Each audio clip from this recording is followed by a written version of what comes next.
Hi, my name is Keifer Lirette, and I'm the host of the podcast that is about to be Select and Start. If you already know of me, I really appreciate you listening to the first episode of my show. And if you don't, I'm a creator, an editor, and kind of comedian. You can find links to my primary Twitter page and to my other creative works in the description of wherever you're listening to this. Before I get started, I wanted to talk about the purpose of the show and talk a little bit about its format and why I'm doing it. Select and Start is a show where I have personal, informal discussions about video games that people find meaningful. Against my better judgment, I love video games. Before film, literature, music, and television, I was uniquely attracted to video games as a medium. Not a lot of my real-life friends are as into it as me, though, so I created this space for myself where I can enthusiastically talk about my interests with a wide variety of people. I already have a few guests lined up, and I'm really excited to talk to them.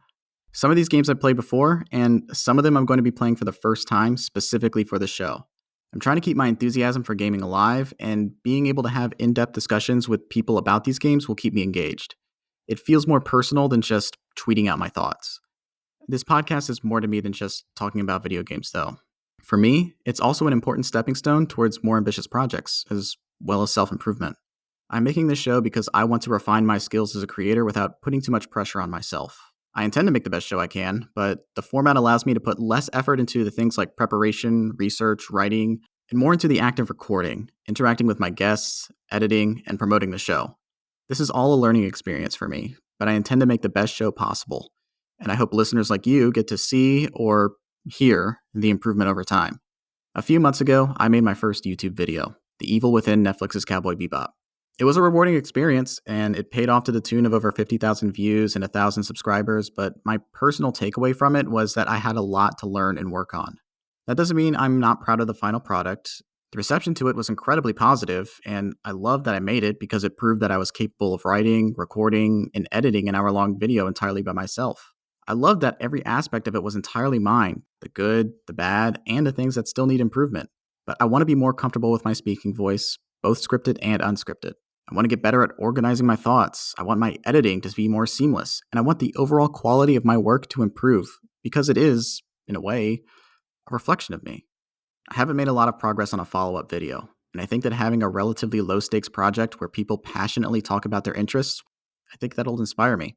Aside from the thoughts my guests bring and the cover art graciously provided by my friend Avry Ott, check the links in the description for his work, the show is my sole responsibility.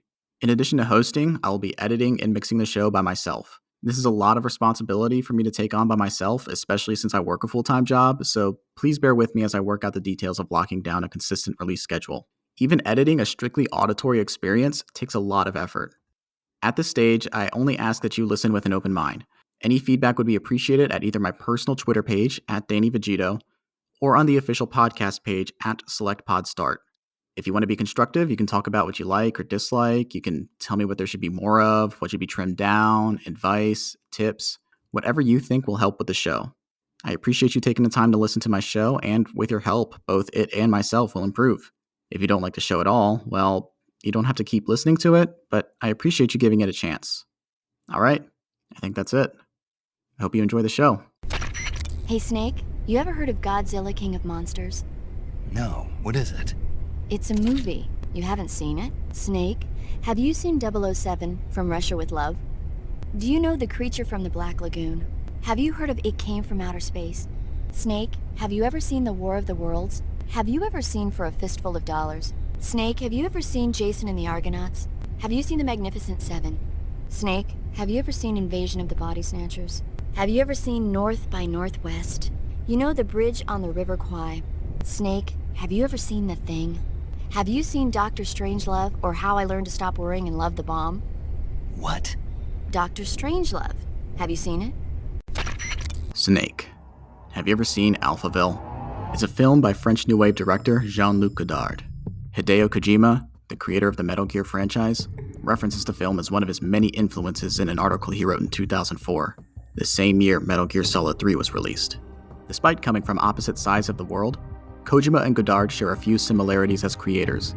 Both are intensely private individuals credited with pushing the boundaries of what was considered possible in their respective mediums, and both shared a conviction of injecting political values in their work. Their idiosyncrasies and approach to their craft made them controversial figures, but time has vindicated many of their creative choices, and it's hard to imagine what their mediums would look like without their work. There's a quote attributed to Godard that says, "All you need to make a film is a girl and a gun." I don't know how familiar Kojima is with the adage, but whether he meant to or not, he embodied that philosophy during the development of Snake Eater. His previous game, Metal Gear Solid 2: Sons of Liberty, garnered polarizing reactions from fans for its convoluted, postmodernist story and its new protagonist, Raiden, who was considered a downgrade from the more gruff and traditionally masculine Solid Snake. Kojima elected to make the next game's story relatively straightforward, going back in time from the near future to the Cold War in 1964, where players would witness a sequence of events that moved the world from contemporaneous infantry warfare to the modern age of Metal Gears. Upright bipedal tanks outfitted with nuclear weaponry. The inciting incident for these events? The firing of a Davy Crockett nuclear bomb stolen by the boss, the mentor of Naked Snake and a defector to the USSR. A girl and a gun. In order to prevent an all-out war, Snake is tasked with covertly infiltrating a Russian rainforest to kill his former mentor. A gun and a girl. And though the narrative was still fairly straightforward, the themes of nuclear proliferation, American hegemony, and the staging and framing of truth and history still resonate years later. That's not even mentioning the tremendous advancements in gameplay. Kojima's choice to tell a more straightforward story paid off tremendously. Metal Gear Solid 3 Snake Eater released to critical acclaim, appearing in many best games of all times list and finding favor with fans who rejected the more cerebral Metal Gear Solid 2. The original version of Snake Eater holds a 91 out of 100 on Metacritic, and its 2006 Subsistence re-release holds a 94. But we're not here to reduce the legacy of Metal Gear Solid 3 to a series of numbers. Influence isn't measured by number values or rankings. It's felt in the hearts of the people who played it. If you believe that love can bloom on a battlefield, perhaps it can also bloom on a video game console. This is Select and Start. I give my life, not for honor, but for you. In my time, there'll be no one else. Crime, it's the way I fly to you. I'm still in a dream, Snake Eater. Someday. Welcome back to Select and Start. I'm Keifer, and with me today is a very special guest for our very first episode. He is the co-host of the Lord of the Rings themed podcast, My Brother, My Captain, My Podcast, as well as podcast Sans Frontiéres, a Metal Gear Solid audio experience, but most of all, he's a very good friend. Please welcome Manu, aka ManuclearBomb. Hey, how's it going, Keifer? Thank you for having me. You summed up my resume pretty well there, so I don't feel like I need to plug anything up top. But yeah, I'm Manu, ManuclearBomb on any social media that matters still, and I do a lot of podcasting. Before we talk about video games and face down, in your words, the technological behemoth that is the Metal Gear franchise, I think it would be good for listeners to sort of get to know you a bit real quick. What do you do? Interests, hobbies, and maybe talk a little bit about those projects. Yeah, so what do I do? Right now, it's basically just podcasting, unless you count Elden Ring as doing something. But most of my career has been as a developer, as a coder. I've worked writing audit software for most of my career, such as it is. It's all both pretty boring and pretty capitalist. And well, I was working for the man, but it's just not something I was super into. Broadly speaking, it didn't really jive with what I felt about the world and what priorities should be. So I kind of just decided I was going to peace out for a bit. And that gave me a lot of free time to podcast. I've always been into criticism, like critique, and like especially with film and TV shows. I was big in the Game of Thrones, A Song of Ice and Fire media circle back when that was a pop culture juggernaut itself. With this free time, I figured why not spend some time kind of putting voice to the things I love, the things I think about. I almost feel like Pig, the Nicolas Cage movie, summed it up pretty well in that we only get a few things we really care about. So I thought it'd be pretty rad with the free time I had to like invest some of that time into voicing why things such as Metal Gear Solid or The Lord of the Rings matter to me. But it was kind of my pandemic project. I got a lot more time to play games, and I just started playing the old Metal Gears when I got a PS Now. And then I was like, hey, I really need to do a Metal Gear podcast. And then my friend Brian basically pinged me and said, hey, brother, in a good Liquid Ocelot voice that I can't recreate. Brother! He said he'd do it with me. And that was about 2 years ago or a year and a half ago. And we've been rolling ever since. When I left my job, that gave me a little more time to start getting into the Lord of the Rings. The Lord of the Rings is, to me, like the most significant cinematic achievement of my lifetime. I was born in 1984, so just after the original Star Wars trilogy. So while I've seen a lot of great movies in my time that were released in my time, the Lord of the Rings kind of really stands out, both as being blockbusters, as being adaptation, and then also just kind of being at that nexus point of cinema in terms of when a lot of the old methods were going away or being modernized. And we had all sorts of new methods in terms of computers, CGI and visual effects, like really exploding. And The Lord of the Rings really sits in the middle of those two Venn diagram circles. So that was always very impactful in the way I talk about movies and think about movies. So just like Metal Gear, I thought, hey, why not? Let me grab someone who knows a lot about the Legendarium and Tolkien and the Lord of the Rings, my friend Emily. And between us, we've just pick out 10-minute segments of the movie and then record for 2 hours. And you can hear all the brainworms on display between the two of us as we both have many thoughts and we both approach it from very different angles. Me more from the cinematic angle and Emily more from Tolkien's text and the adaptation angle.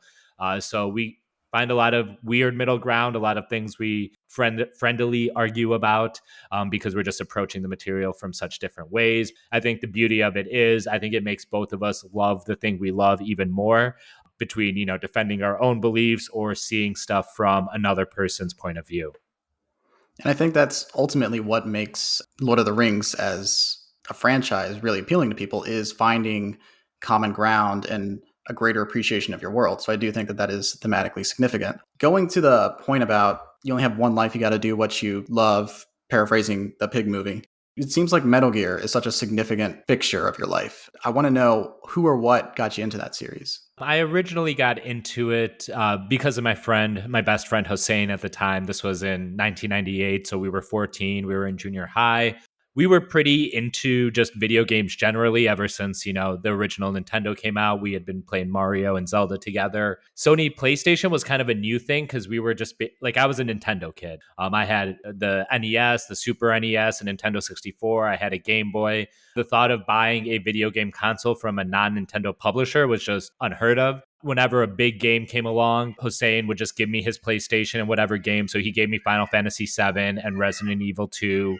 I would give him my N64 so he could play whatever games of mine that he wanted to. So he gave me Metal Gear Solid. And I think the big thing is we were both like super into James Bond films. It's definitely a dad thing. We both got it from our dads. And I think it's also specifically a immigrant dad thing because it is accessible Western media if you're not originally from the States. My dad's originally from India. Hossein's dad is originally from Iran. James Bond is one of the first film franchises that really went international, that got released internationally, that played in other markets, in part because it itself is a international series and is globetrotting. We got this video game and it's basically kind of a James Bond story, obviously very scaled down, but they invoke James Bond specifically throughout. It also kind of sucked in all of my other favorite film influences at the time, Blade Runner, Die Hard, The Thing. All their DNA, their genes are in that first Metal Gear Solid game. And it was also just a feat of technology at the time. We had not played a console game that had full voice acting, voice performance, and a sense of direction with the camera. You'd have stuff like Final Fantasy VII that would have like here or there a cutscene, and the cutscene would look radically different from the gameplay. This part's the game, this part's the story, and it never really had that synthesis of the two. And Metal Gear Solid, because all of its cutscenes are in its game engine, it felt like it synthesized both being a game and a story in a way that no video game, at least on a console, had ever done that. So it was doing things technologically I had never seen and had not expected this, medium of entertainment to ever achieve. stealth mechanics were something that were not really big in video games. This and 1998 was a big year for stealth video games. I think that's when the first Thief came out as well. And I think around Metal Gear Solid, maybe a little after, we got Tenshu, which is a stealth ninja assassin game. Stealth gameplay, it like rocks my world. Like it puts me on edge. Anytime I play a video game now, I start in stealth. I try to use stealth mechanics the most. There's just a certain way it engages how I think about things and kind of heightens my attention to what's going on in the screen. Nothing had ever scratched that itch before. And because of that, it's affected the way I play other games and why I've latched on to the Metal Gear series specifically going forward. So that kind of ties into what my next question was going to be, asking about Metal Gear Solid and how that franchise has shaped your taste and influenced what you've consumed, but also your greater life. I know that you said that you are a coder. You have a very specific appreciation for Metal Gear and how technology is weaved into the hardware and how in-engine cutscenes and everything. You have a very great understanding of that. Do you think that that game or video games in general influenced your career path at all and influenced the media you've consumed and how you've consumed it since getting into the series? So I don't know if it had a direct effect on me deciding to become a coder, just insofar as when I decided to switch from auditor to coding, that was me just kind of being opportunistic and seeing where the pipelines of employment were. It's actually more the other way now that I understand more about coding, about architectures, about libraries and what can be accessible publicly, privately, what exists at what level of an architecture. Once I had that kind of firm understanding, I was able to circle back to Metal Gear Solid and really appreciate what was going on. One thing I look for in as much art as possible is how it engages with the medium that it's in. And games are a very new medium relative to something like books or poetry, and cinema is a little newer, but still has, a lifetime on video games. But the great French New Wave directors, or even people like Hitchcock or Scorsese, they'll very much engage with what the medium of cinema is, what it can do, what its technology allows it to do, and what its limitations are.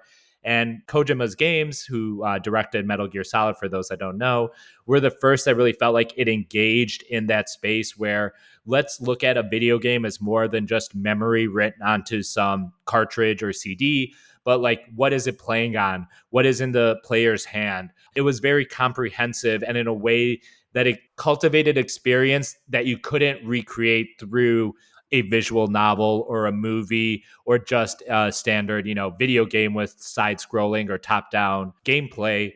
It really tried to be both something new by engaging with the totality of the thing that it is. I don't know if I could appreciate Metal Gear at the level that I do and make 50 some odd episodes of my podcast without really diving into the technology. And I think that was the missing link for me. If I had tried to do a Metal Gear podcast maybe 15 years ago, I don't think I would have the understanding I'd have now of just what technological achievements the games are, just that they're created, much less that they're, memorable gameplay, memorable stories, and actually say something worthwhile, which I think is the biggest legacy it has in how I look at other art these days. I like a lot of, stupid stuff or mediocre stuff. I'm not going to lie, but I'm not someone who ever says, oh, I just turned my brain off and enjoyed what was on the screen. Maybe this is better or worse, but if I see something stupid and I like it, I find reasons why it's good. The fact that Metal Gear Solid was able to be visually interesting, but also thematically and narratively interesting, kind of narrowed the realm of video games down for me in a way. I would play other games and I'm like, yeah, this is cool, but it's just mindlessly blowing shit up. I tried several Call of Duty games. I never got past a couple hours on either of them. And that was before they were rewriting American war crimes to be Russian war crimes. And even a great game that I played in the last couple of years, The Ghost of Tsushima, I thought it was a fantastically designed game. One of the few open worlds where even though there was a lot of fetch quests or just go do this, I actually enjoyed doing a lot of it because it was all breathtaking to look at. But at the same time, I'm like, this game's not really questioning the violence that you're doing, or it's questioning it in such a pedestrian way that it's not really engaging me at any kind of philosophical or ethical level.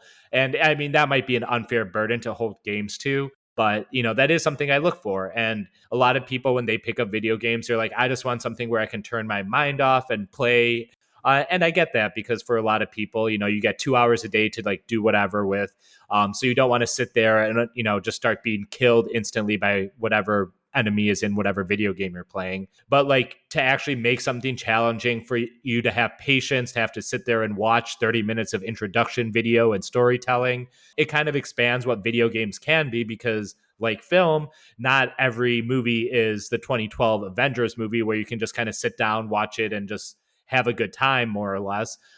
Some movies are inscrutable. You have to watch many times. You're not going to enjoy it perhaps the first time, but you come back, revisit it, give it another chance, and you keep finding more and more until you realize the depth and breadth of what that director or what the piece of work is actually saying. I want to circle back a little bit to Ghost of Tsushima, and I think the reason that you didn't gel with it is because that game narratively discourages stealth gameplay. The first time you stealth kill someone, you get a flashback to your uncle saying, like, why did you do that? You're bringing dishonor on your family. And it's fucking hilarious, to be frankly. I like Ghost of Tsushima. I think that its accomplishments on a narrative level are more emotionally driven than thematically significant. I know that that was a game that sort of was embroiled in the discourse in 2020 because The Last of Us 2 had come out that year, and that was a very controversial game for its narrative choices, whereas comparatively, Ghost of Tsushima was pretty safe, straightforward. I enjoy it quite a bit, like I said, but it doesn't challenge its audience in any meaningful way. I think it accomplished exactly what it set out to do, which is to be a good version of what it is, an open world game, but it doesn't push the envelope in a way that a game like the Metal Gear franchise would. So I guess that is going to move us forward a little bit into talking about the creative force behind it. You mentioned him earlier, Hideo Kojima. The Metal Gear games have a unique reputation in part because of that main creative force behind it. Hideo Kojima is the director and writer for what are considered the canon games in the Metal Gear franchise. What is your opinion of Kojima, and do you think that he's a genius? Oh boy. I don't think there's any way I can not stake the claim that he's a genius of sorts. I think that would belie the 50 some hours of podcasting I've already done on it. Right. It's interesting because Kojima, especially 15, 20 years ago, is one of the few like video game creators you really knew or knew about. There was like Miyamoto, who created Mario, but then it was more kind of in the last 10, 15 years, especially with the explosion of Western production studios, that we know a little bit more about the creative forces behind a lot of these games. Hideo Kojima has kind of gone, I've been part of Kojima discourse since like more 2001 than 1998. But like, so I've gone through a couple rounds and it kind of sticks in my head, like around 2010 to 2012. There was kind of like a anti-Kojima, what's it called? There's a backlash. That's the word. Just like, all the Kojima stands are crazy. This guy's not as brilliant as he thinks he is. And I feel like that's kind of gone away now. I think Kojima's Twitter has helped that because he just seems like a dude who just likes a lot of stuff and tries to mold it all into something worthwhile when he creates his own video games. But I think he's a pretty rad dude. I've read, he had a book come out last year called The Creative Gene, and it's more a collection of essays than, one long story or memoir. But it's basically him talking about his favorite, predominantly books, to be honest, not even movies or music. But he's a vociferous reader. He basically says he goes to the bookstore once a week, tries to buy 3 or 4 titles and tries to read them all within the week if he can. This is in addition to seeing as many movies as he can. He had a tradition going back way when he was young. They would go see a movie every week, and then like the parents would take them out to dinner and have Hideo and his sibling basically talk about the movie that happened, what they thought about it, et cetera, et cetera. So just through all that, I've learned that he's very thoughtful. Sometimes when you look at some of the insane stuff that's in a Metal Gear Solid game, or some of you can press the first person view to look at a woman's tits. A lot of people kind of have this idea that, this is kind of a 13-year-old boy. His favorite movies are like Die Hard and Escape from New York, the kind of stuff a 13-year-old boy would say is their favorite movie. So I think there's kind of an idea that he's kind of immature in a way in terms of his like intellect or what he's bringing to the creative decisions in Metal Gear Solid. And I think kind of stepping back now with some hindsight, seeing how some of his stories have aged. And I also think a better understanding of Japanese culture, because when you can slot Metal Gear Solid more in line with other Japanese video games and anime of the time, that's a lot better context than we had in 1998.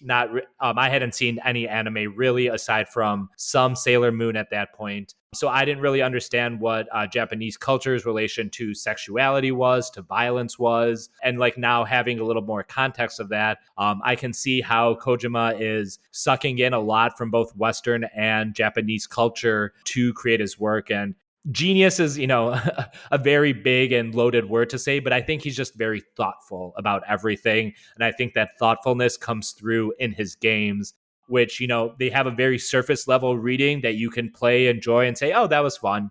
That was a good story. It had some twists and turns, and that was that.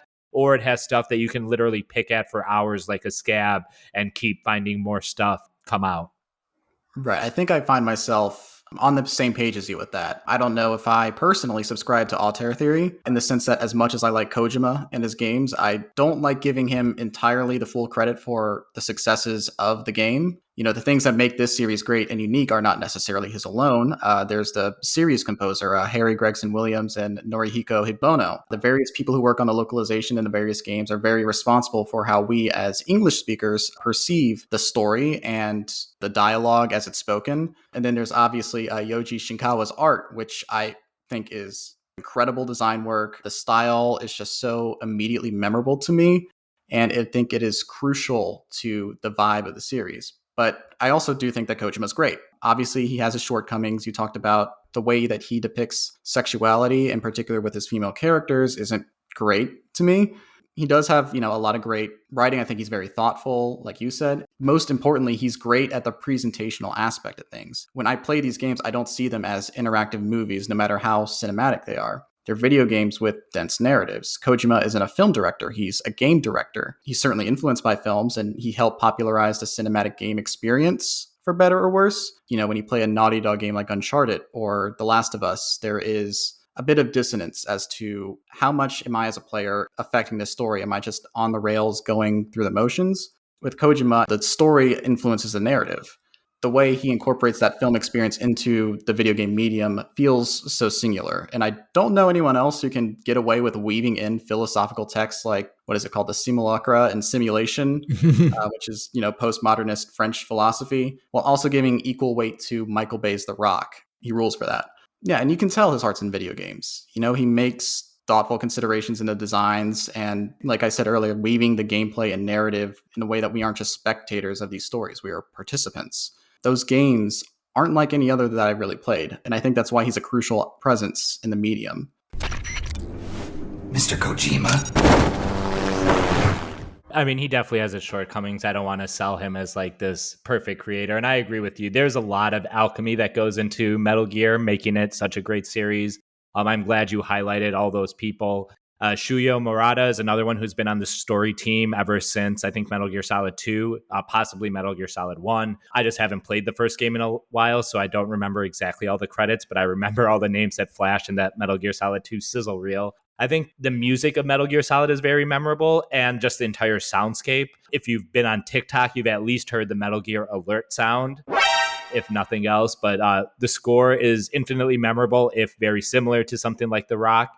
They all have these really operatic kind of closing songs that kind of work through the story at key moments. Going back to just the first Metal Gear Solid, there's a very emotional scene with the death of Sniper Wolf, and you start hearing the background music, which is going to be the end credit song, The Best Is Yet to Come. These were musical landscapes, and I don't think if Metal Gear sounded as good, they would, again, not be as memorable. Jeremy Blaustein was the localizer on the first Metal Gear Solid, and though Kojima didn't love the localization, it's generally considered the best localization, for better or for worse. It also helps that Metal Gear Solid might be the most straightforward to localize relative to how crazy some of the other stories get. And then, of course, the voice performers. I don't think without specifically David Hayter, Solid Snake, and then Big Boss, Naked Snake is as memorable as they are. And then, of course, Cam Clark as Liquid Snake has become iconic in his own way. I also don't really ascribe to auteur theory, or at least at best ignores that video games, just like film, are a very collaborative process. And it has to be that perfect mix of talent and luck to really get something magical like Metal Gear. Exactly. And I do want to give Kojima credit where it's due because he's very actively involved in the development of these games. He writes the stories as well as directing the experience, and he even writes the lyrics to some of the songs that we hear throughout the series. So I'm not going to downplay his significance and his role in the franchise, but it is very necessary to me to give a shout out to the other people who are crucial in our appreciation for this franchise. I don't believe it. Kojima is God. Kojima is God. Kaz. We are about to talk about the very specific game that you chose in a moment, but I did also want to do a sort of vibe check. You know, gamers are very gatekeepy in general, and I wanted to get a bit more of your profile of your gaming tastes, what your relationship is with gaming right now. What is Manu's portrait of a gamer look like? So my gaming heyday probably exists almost entirely before you were born, Keifer. I've been a gamer, or I've been playing games at least ever since I've been 4 or 5 years old. But I was definitely my most industrious between the years 1989 and 2002. So basically everything from the original NES through the first half of the PlayStation 2 era was when I was consuming the most games. And back then I consumed just everything that I thought would be good, whether it's side scrollers like Mega Man, kind of action RPGs like Legend of Zelda, to Final Fantasy and Secret of Mana and Chrono Trigger, some more traditional JRPGs, a lot of Madden, a lot of MLB games. I love the Tony Hawk series and still do, actually. They had a great re-release a couple of years ago. I agree. I have had experience playing with a lot of games, but a lot of genres that took root in the 90s, more or less. After essentially college is when I started kind of not gaming a lot less. And that's because I kind of prioritized my social life, for lack of a better term. I just had a lot less time where I was in my room playing my PlayStation 2 or my Xbox because I'd rather go out and have some drinks or sit with my friends and watch a movie.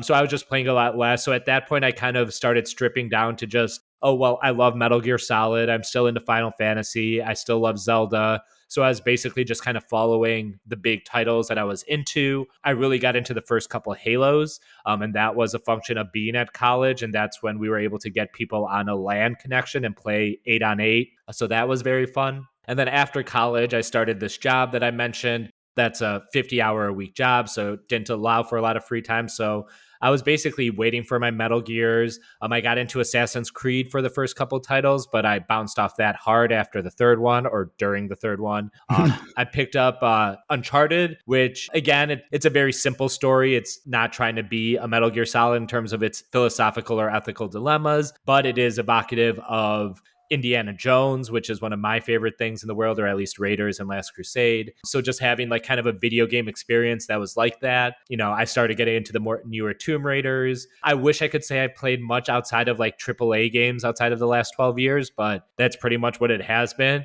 But honestly, it's mostly been Metal Gear. Every year, every 2 or 3 years, I find a way to try and play 2 or 3 or 4. I have 2 and 3, the original PlayStation 2 copies. I had the PlayStation 3 copy of Metal Gear Solid 4. Metal Gear Solid 5 ended up putting 400 hours in over the course of the last 6 years, and probably another 100 for the podcast coming up soon. It's one of those things. It's kind of how I feel about film, where I'm kind of ashamed of how few films I've actually seen, but I'm not shy about putting my full critical weight into analyzing the things I have seen and not really sweating. It's well, I haven't seen all of Ingmar Bergman's films, so I don't feel like I can comment on this. I'm not that kind of person. It's I've only seen Boss Baby, but I can tell you about all the Boss Baby vibes I get from whatever movie I've seen last. So that's kind of me as a gamer. So before 2002, if there was a big game, I almost absolutely played it. And ever since then, it's kind of been embarrassingly mainstream AAA games.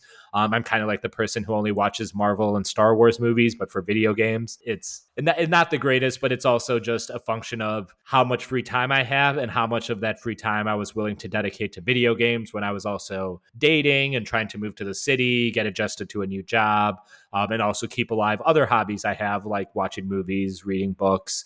I guess that's all of them, but those are a lot.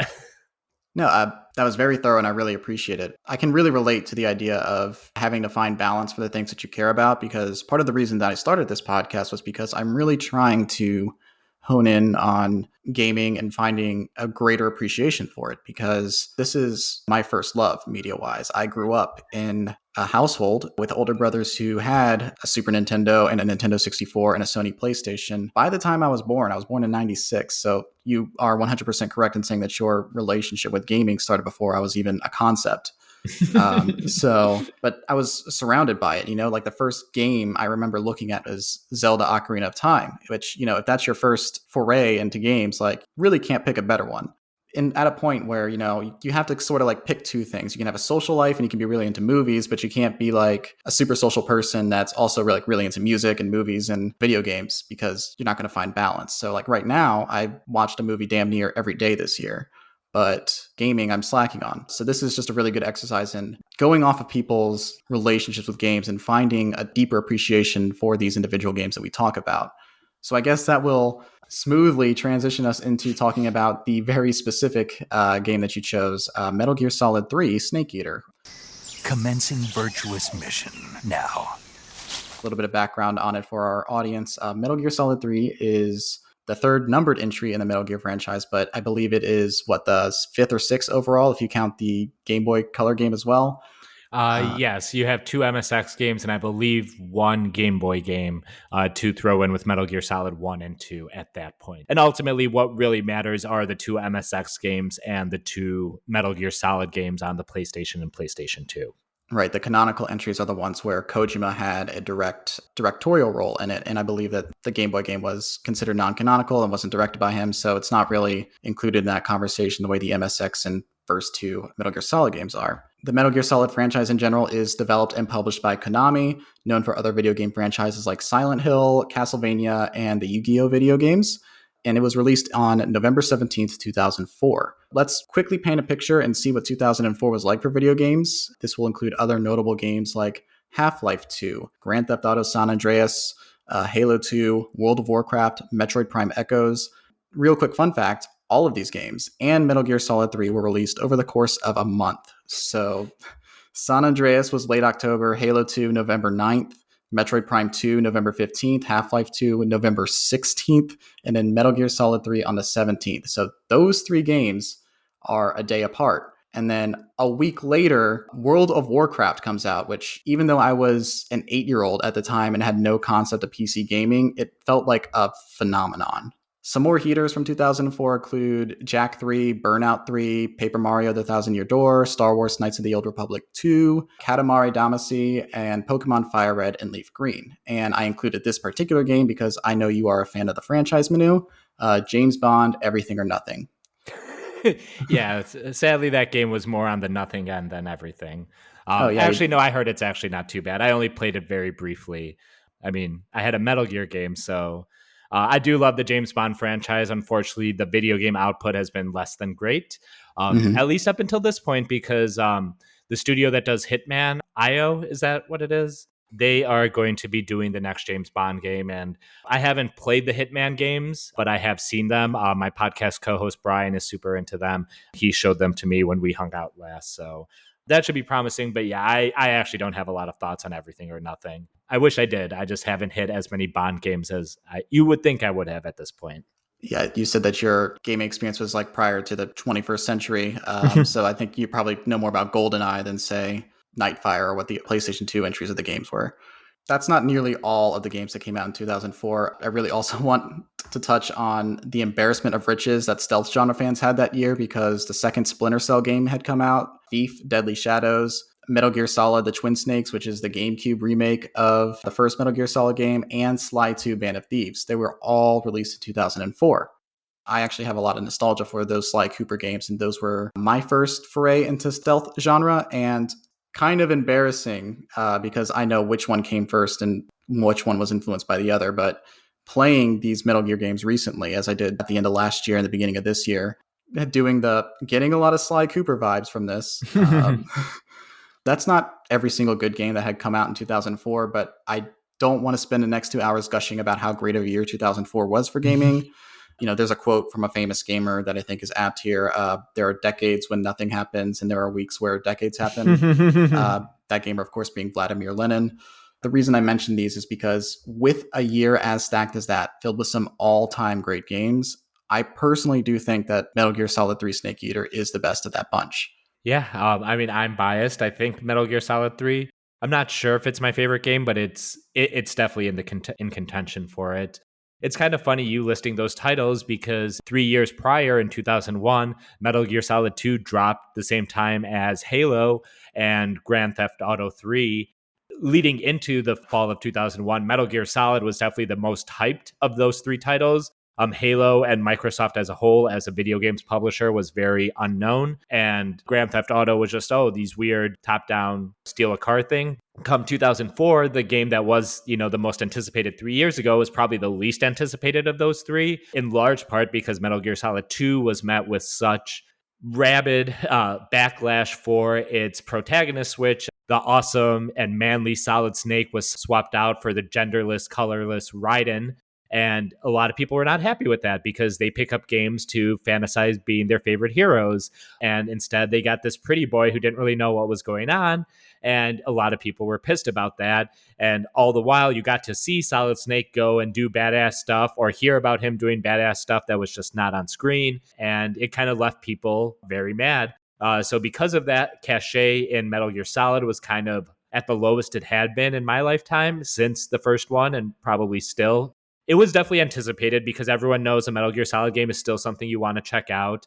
I was still there for it. Not quite day one because I was at school at the time and I just waited until my winter break. So a couple weeks after it came out, there wasn't this big bustling spoiler environment with movies or games like there is now. You don't have as much pressure to get to it on day one in the same way that you might feel about a game or movie now. So waiting that long, I wasn't spoiled on anything. And I hadn't put as much brain power into the game at that point.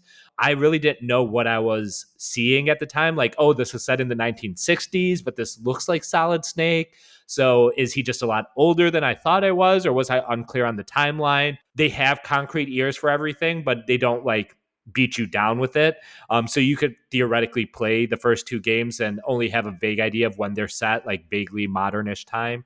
When they started introducing the boss and I kept hearing the word boss, I kind of started piecing together, this is going to be the story of Big Boss, who was kind of a ghost in the first two games. They talked about him a lot, but his presence was entirely in the MSX games that Western audiences did not get to play until the 2006 re-release of Metal Gear Solid 3, when they were packed in with the Subsistence re-release edition. Metal Gear Solid 3 was this kind of trying to win fans back, or at least it had the reputation that it was. So it was kind of, quote unquote, getting back to basics. They kind of totally scrapped the urban environments of Metal Gear Solid 1 and 2 and went to the jungle, which created a whole new system of mechanics and gameplay that Kojima could play with. Kojima was able to go wild with everything he loved from Predator and Rambo and work in all those kind of film influences. And then we started getting survivalism, which wasn't something we saw a ton of in games at this point. The Resident Evils kind of were in that survivalist space to a degree. But this one was very much about rationing your ammo, about eating, making sure you have enough stamina, you're not overly tired. And these were things that had started to show up in Metal Gear Solid games. This is where it was fully realized for the first time. It was kind of a mindfuck because you're trying to wrap your head on the story while also wrapping your head around all these new systems and the way that it just didn't handle like previous Metal Gear games, where in the first two games, you basically hid behind walls or inside a cardboard box. But this, you spent most of your time on your belly like a snake, crawling through grass and just staying as low as possible. It introduced suppression deterioration, which means you can't just go around and just shooting everyone and putting them to sleep. You had to be a lot more thoughtful because you had both limited ammo and limited suppressor. And the enemy AIs were more varied. They were patrolling in much larger areas. It was kind of an explosion of everything that was in the first two games, and that it was more explicitly wrapped in the James Bond trappings than the previous two games were, full on with the James Bond style theme song. It just completely left an impression. And it's wild to say that every Metal Gear Solid game kind of blows me away. You would think there'd be some level of diminishing returns, but the fact that each one is kind of rebuilt as its own thing allows it to always kind of be eye-opening and, leaving you awestruck at the changes, even though everything you're seeing is infinitely familiar from the previous game or two. I don't know if you are the best or worst possible first guest I could have had on the show, because you just kicked the dick out of my next three questions. It's literally like, what do you think makes this game, gives this game like the positive reputation? What does 3 introduce? And you literally thoroughly explain like, oh, well, this is a jungle setting. Those were very espionage and secret bases hiding behind walls. And then this is resource management and survival. And it's like, okay, great. I can see into your mind.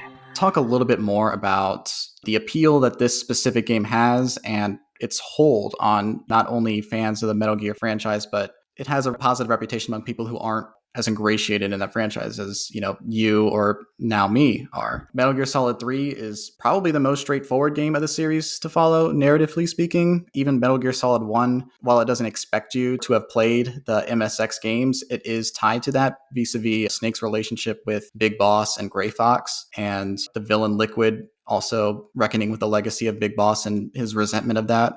Unlike every other game of the series, you can appreciate Metal Gear Solid 3's story without knowledge of the previous entries. 3 benefits from being, confusingly, since it's called 3, a prequel. But I do think that there is a thematic reason for its simplicity, because the plot is that you're playing as Naked Snake, and it's set in the last days before the Metal Gears become a prominent fixture in warfare. So this game thematically is, in a way, about the death of simplicity. We're watching infantry warfare die in front of us, and the boss battles in this game are like about different facets of human warfare against other humans, where after you beat them, they literally explode. So these are quote-unquote simpler times before, as Snake says in Metal Gear Solid 4, war has changed. Every subsequent Metal Gear game and every prior one is retrofitted to be a reaction to the events of Snake Eater. Thankfully, simple doesn't mean that it's generic, because the appeal of the Metal Gear franchise is idiosyncrasies and how strange and different it is from every other game. End of sentence, period. I don't think this game would have been as successful if it didn't have those weird idiosyncrasies that the world still has, which is having to eat live animals for nutrition and the absolutely bonkers boss fights, which we'll talk about in a minute. But there is something to be said in addition to the way that Snake Eater improves on the gameplay and is probably less obtuse from a control standpoint as the first two games. I think the reason that it may be regarded so highly is that it was a follow-up to the polarizing Metal Gear Solid 2 Sense of Liberty.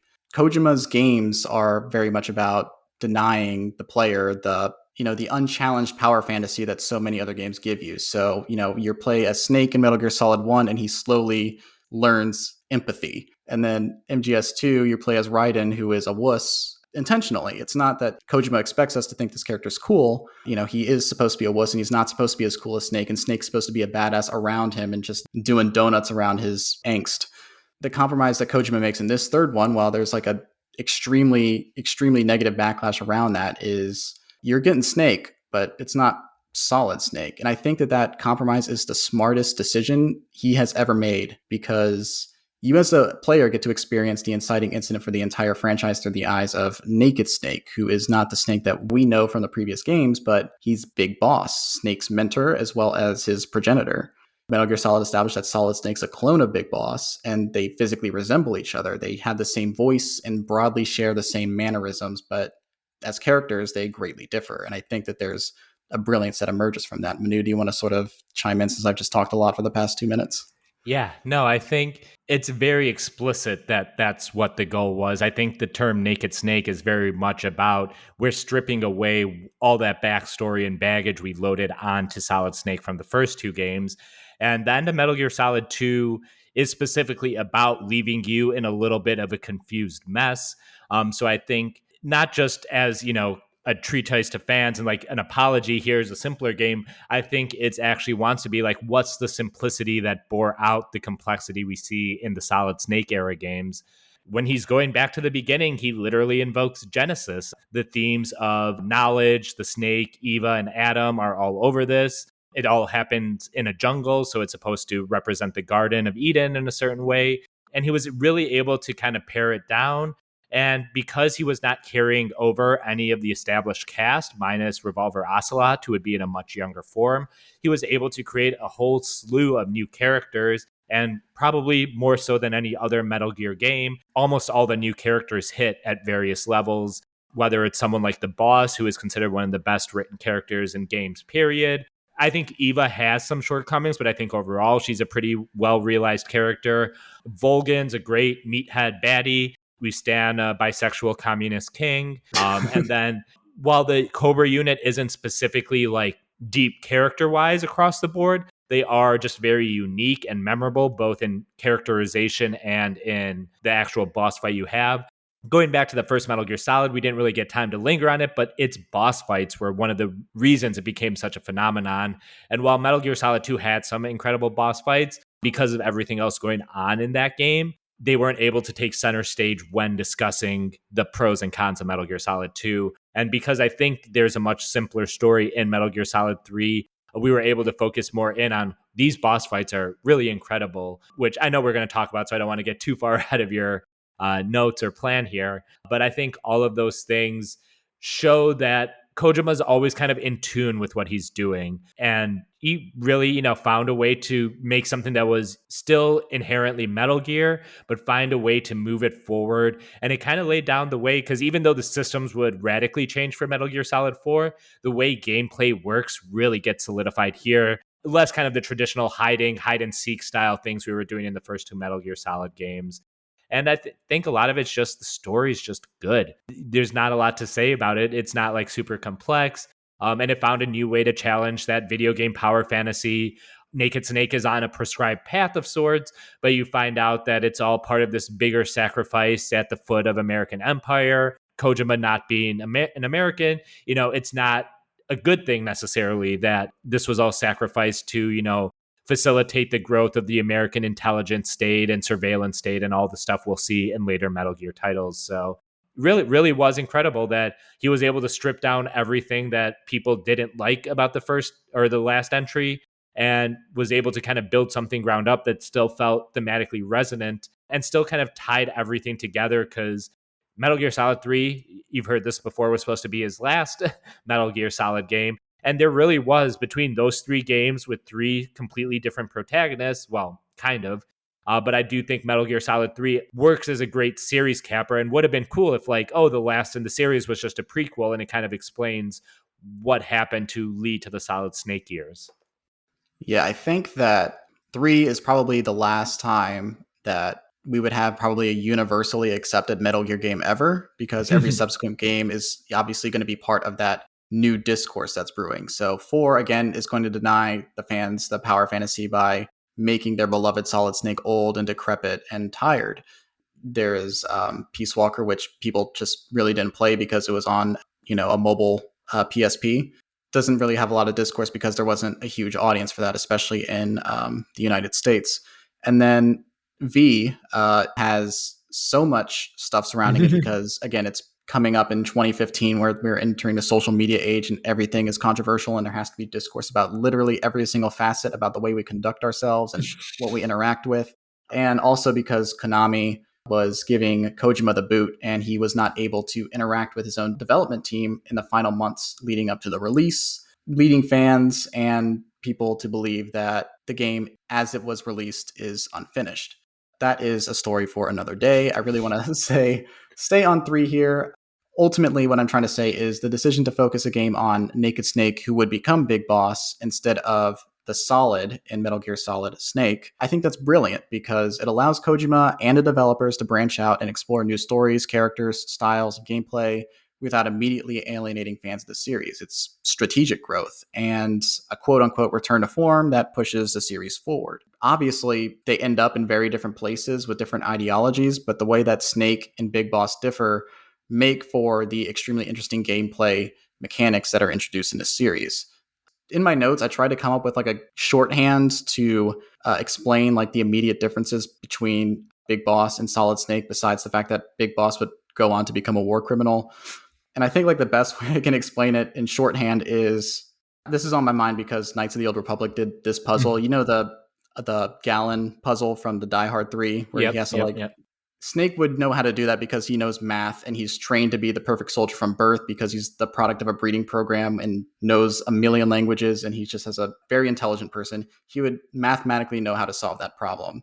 And Naked Snake, as he comes in, he would be able to solve that puzzle because he would know the exact amount of fluid ounces that are in his mouth and just spit it into the gallon and measure it out that way. He is a jungle man, and Snake is a very tactile, modern man. Those differences make David Hayter's performance as both characters dynamic and interesting, because by the time you get to Peace Walker, he's basically like Joker-fied with that final speech that he gives. If the times demand it, we'll be revolutionaries, criminals, terrorists, and yes, we may all be headed straight to hell. But what better place for us than this? It is our only home, our heaven and our hell. This is utter heaven. Now that we're actually talking about gameplay and Metal Gear Solid 3 itself, I do want to sort of ask you, what is something that Metal Gear Solid 3 Snake Eater does as a video game that you wish other video games would incorporate? Oh man, that's a good question, because I don't know if I have an immediate answer. Oof. I think it's just extremely paced well.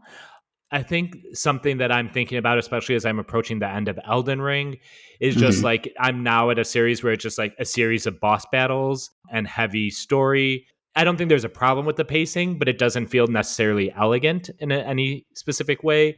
Whereas Metal Gear Solid 3, like, it's so good at ratcheting up the story and then bringing it back down. So like you're always building to these mini climaxes. Almost think of it like a 6 or 7 like comic book arc or something, like 6 or 7 issues, where it needs to have a climax at the end of each of those issues in a way, but also set up what comes next. But what comes next should be a little bit bigger in scope so that you're starting in the most basic terms. You know, you're just kind of sneaking through, no gun, no nothing. And then you kind of build your way up to, you know, this big sniper fight over 3 different maps. And then finally you're on a motorcycle like Indiana Jones and you're gunning a big nuclear tank down with the crazy Russian riding on top of it. And then it understands that after all the big set pieces, you still want to have this big emotional finish. But if you kind of go from one right to the other, it's just very jarring. You don't give the player a chance to settle down. So there's like an inserted escort mission, you know, and people don't really love escort missions in game, but this one does it so attuned with the pacing of the story that makes you sit there, focus on the gameplay again for a second, give you a last little bit of stealth so that when you do have that last encounter with the boss, it doesn't feel like you've just been assaulted for the last hour and a half of the game. It feels very much like it guided you through it in a way that allowed you to appreciate all the ups and downs with it. It's a game that really lets you be in the moment at all times. It's not a specifically long game. You know, it's probably 6 hours in total if you kind of run through it fast and you kind of skip some of the boring cutscenes. So it's not like exceedingly long, but it's very good at understanding its scope and its sense of place in the story overall that sometimes I feel like games don't really think about in the same way. It just kind of handled all the emotional ups and downs really well in a way that allowed the emotion to really come through, because I don't think a lot of video games make me as emotional as Metal Gear Solid. And I think part of it is Kojima understanding when to kind of pull it back and when to really just kind of let it all hang out. I think you really get to the core of what makes this game great. Speaking to the pacing piece and how short it is from an actual pure gameplay side of things, I played this game on an old PlayStation 3 because it's really the only legal way you can play it. And then I put the disc in, I play through 2, no problem. And then 3, the disc just does not want to load the game properly. So I get to, I think it's right after the Fear, and the game would just crash and not load the upcoming screens, and I just could not progress through the game. The first thing I did was start the game over from scratch, and I didn't mind. I didn't mind that I had to go through all of that again because I was so in love with the actual act of playing the game. It was great revisiting those spaces. When I did ultimately get back to that sticking point again, I had to go through this whole process of debuffing the disc and ultimately got it working again. It's a very satisfying game to learn and play and to experience. So you're absolutely right about that. And to build on top of that, I think that the game is very accommodating of approaching a situation from more than one angle. And that's why I love the boss fights in this game so much, because the wealth of approaches that this game offers you and how to beat them is not typical for even AAA games with their massive budgets and inclination towards the cinematic. Most games will just sort of give you like one solution to a problem, but this game is very excited at the prospect of experimenting in different ways and how to defeat an enemy. So if you're willing to be patient and experiment, you can find many, many, many different ways to beat the bosses in this game, and many, many different ways to beat the game as a whole. You don't have to kill a single person to beat this game, even though it is, a game set during the Cold War and is built around the military aesthetic. And I try my best to play these games with non-lethal weapons because I think that is such an interesting challenge, and one that this specific game rewards you with during one of the boss fights, as a matter of fact. That's what I really love about this game, and that's really something that I really wish more games would do, because one of the big gaming buzzwords since the first BioShock game came out was ludonarrative dissonance, which is really about, the relationship between the act of interacting with these games and the message that they're trying to convey, or how the actual narrative plays out. And this is a very simple, reductive definition of it, but the violence in video games in general feels very contradictory to the characters that you play as in these games. Like in the Uncharted games that we mentioned earlier, Nathan Drake is a serial killer who kills hundreds upon hundreds of people over the course of a single game, and no one remarks upon it, and he's not a wanted criminal, and people just generally think he's a very likable guy. He's a murderer. He kills all of these people canonically, or at least you think he does, because you have to do the killing, and he gets to be the plucky hero during the cutscenes. But you can actually reap what you sow in the case of one of the boss fights here, where if you kill a bunch of people, the ghosts of them appear and haunt you and make a segment of the game extremely difficult to play. Whereas if you approach a game passively and don't kill every single thing in your path, that particular boss, you aren't haunted by anything. And it's a very, very simple segment of the game. And I think details like that, and having an appreciation for video games to the point that you care more about telling a good story but giving a good experience, is what makes the Metal Gear franchise so good. Even like the proto boss fight to start the game early on, you're in a room with Eva, and then you're surrounded by Ocelot unit guards, and you basically have to subdue the 8 guards that are patrolling the area or trying to bust in and break you out. And every Metal Gear game up until that point had a similar set piece to open the game. It was basically the sequence where it teaches you how to use a gun. You need to know how to use a gun to progress past this point. But instead, they totally reworked this traditional first, shootout encounter where you can hide. You can do it completely non-lethally. You can do it without even using a gun. You can use stun grenades. You can just punch and kick and choke people out and knock them out. Right from the get-go, it shows you there is no right way to play this game, and it allows you to create an experience that's just yours. Like you said, most games, you pretty much are on a track as designed by the developer, so everyone's gaming experience is essentially the same. And especially with bosses, I think of the Zelda model where you go get this thing to fight this guy, and that's kind of that. Whereas in this game, basically every item or weapon you get can be used against any boss. Granted, some enemies have weaknesses and strengths against certain weapons, but that's the joy of it. You can experiment. You can find different ways to subdue enemies. You get the fear fight, the one you mentioned earlier. That's one you can fight without a gun, because the boss uses so much of its stamina to camouflage itself. It's going to get hungry and needs to eat to maintain its energy levels. And you can throw poison food or rotten food that it will eat and make its stamina go down even further. So their entire battles you can fight without even pulling out a gun, which for a military action game is pretty unheard of. And I do got to flag that Uncharted thing. One thing I do like about Metal Gear Solid 4, and I can't remember if Uncharted was out before 2008 or before Metal Gear Solid 4, but like if you go on one of those Nathan Drake shooting sprees, Solid Snake will literally vomit on screen and see a significant dip in his psyche, because theoretically murdering a bunch of people like a maniac is not good for your mental health. The fact that it's always engaged with the violence on screen, and the fact that it all has a very thematic exclamation point, because you can go through this entire game, not use a lethal weapon at all. And in all the cutscenes prior to the ending, Snake, even if he's brandishing a lethal weapon, doesn't actually kill anyone in those. And then at the end, you actually have to kill the boss. And there's no other way around it. And you, the player, have to actually press the trigger button to put the bullet in her. When you do have to use a gun, it actually means something. It's not just there to fulfill a power fantasy or to be this fuck yeah moment. It's there to be like, oh, this sucks. And I Yeah. really love that aspect of it. And it makes you be culpable in the act of killing too, which is another great consideration by Kojima in terms of making these experiences interactive and making you a part of it. But yeah, the bosses in this game are just super, super good. And I really wish more games would approach problems in the same way. Obviously, it's not tenable given, the resources and the time that goes into these things. But Kojima is always with it on that level. And that's why I like the bosses in these early games. So there's no game that's absolutely perfect either. Many come close, but at the end of the day, we're gamers. We love to nitpick. We love to fixate on the negative. Even this game has a re-release after the initial one, like you talked about. The original game came out in 2004, and then in 2005 or 6, the Subsistence re-release came out, and that one added some content and gave the players a better camera because that was a criticism of the original game.